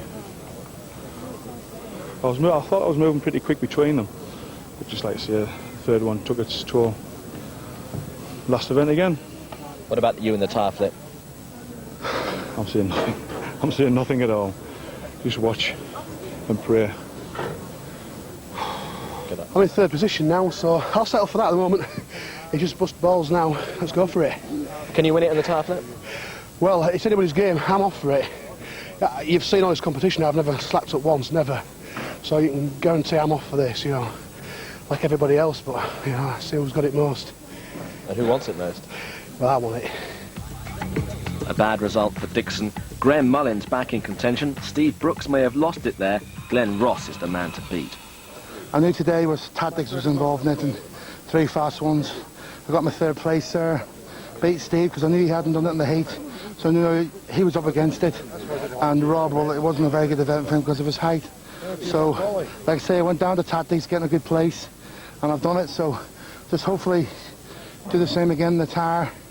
I think they need to beat me by a couple of places. That's Graham, and 4 places for Steve Brooks. Glenn Ross, spot on as ever with his assessment. He's just 1 event away now from retaining his title as Britain's strongest man. A familiar sight for these strongmen. The 300-kilogram tyres have got to be flipped down the course in the fastest possible time. The first 5 men have already taken their turn. Now it's down to our top 5. Brian Bell. Steve Brooks from Spennymoor, 2nd overall last year. Rob Dixon, a real surprise package this time round. Graham Mullins, well, he led early on in this final. And Glenn Ross, aiming to retain the title. He won at Alton Towers last year. Everybody will keep an eye on Glenn Ross. Here we go.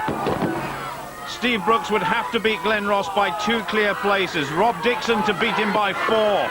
And that would be an incredible effort for this fella from York. But he's struggling here. He led manfully earlier on in this final. Mullins did too. Oh, Mullins has gone. He's struggling. I think he may have injured himself. Ross is leading. What a finish by the man from County Down. Complete with Supporters Club. I think Ross may do it. He's come from behind all the way, but he's beginning to struggle now. Steve Brooks, bristling with muscle, knows he's got to win this one big time and beat Glenn Ross by 2 clear places, but I don't think he's going to beat him by 2. They're level pegging at the moment, unless something happens to the man from County Down here. This guy always does his homework. He did it before this event. He'll know what Steve Brooks is doing, but it's not bothering him. He glanced across there. It doesn't matter. If he can flip it one more time, he'll retain the title. Come on, Steve Brooks. A little bit of glory. The last bit of glory, though, will go to Glenn Ross. He's the daddy once again. He's done it against the odds in some respects. The time does not matter one bit. Glenn Ross has won this final event. He's won the trophy, and now he's going to take the plaudits of this crowd here at Alton Towers. This guy really is a gentle giant, but he's a vicious competitor once he gets going, being congratulated by Rob Dixon. What a couple of days he's had. He's looking for his wife. She'll be the first one to congratulate the big fella. I love you. Lovely moments for Glenn Ross. It's one thing winning a championship for the first time, but it's doubly difficult to retain the title. What a moment, and what a performer. He's going to be congratulated now by Martin Campbell. his training partner, and he aspires to be a world's strongest man one of these days. That comes next for Glen Ross. He's off to Sun City. Yes! And this is little Marcus. He looks tiny in his father's giant hands. But his dad is a champion once more. I just know I could win this one. If I was, I'm going to be second anyway. And Steve Brooks put on a magnificent battle. And Graham Mullins and Rob Dixon and Brian Bell, they were all there at the end. And we all wanted the title. I'm just glad I got it, you know. Second again. I know I can't break the rhythm, can I? So, I'm happy now. I've had to fight through the heat, as you saw. Had a few bad events in the final as well. I'm just placed second. It's been a hard, tough one. It's been a very tough competition, very tight. On the last event, anybody could have won, but I've came up 3 places from last year, so naturally I've got to be happy with that. Do you think the standard's gone up, Steve, from last year? Yeah, definitely. Last year we thought was tough. This year's been that next step higher. Big lad won it again, and I'm chuffed for him. You know, to win something twice in a row. Fair play to Big Glen. But you're smiling, but you must be thinking, damn. Hey, I mean, it's hard work, but, you know, I got beat by better guys. So, now it's back in, get stuck back in. I've improved since last year. So another year, you know, who knows? I'm still smiling, yeah, because I am 12th. It's better than I did last year, isn't it, mate? But Glen Ross winning it in style, the only man to get to the end of the course. And Steve Brooks in second place, as he was last year. Glen Ross, can he prove that being Britain's strongest man means he's a serious contender for world's strongest man? So 3 times in a row next year? Wait till next year. Let me just enjoy this year's again. But the world's strongest man beckons. This time I will beat Sven Carson. There'll be no running game going to put me out. And I'll go on with the whole out now. The world's strongest man's anybody's. And I'm definitely going to be there. And finally the big one. Britain's strongest man for the year 2000, the winner of the Citroen Vans Trophy, Glen Ross. And so Mark Raven, the Director of Communications for Citroen UK, presented the trophy to the man from Bangor, all 28 stone of him, who'd retained his title. A charismatic figure on the strongman stage in this country, he's now looking forward to the big challenge ahead in South Africa.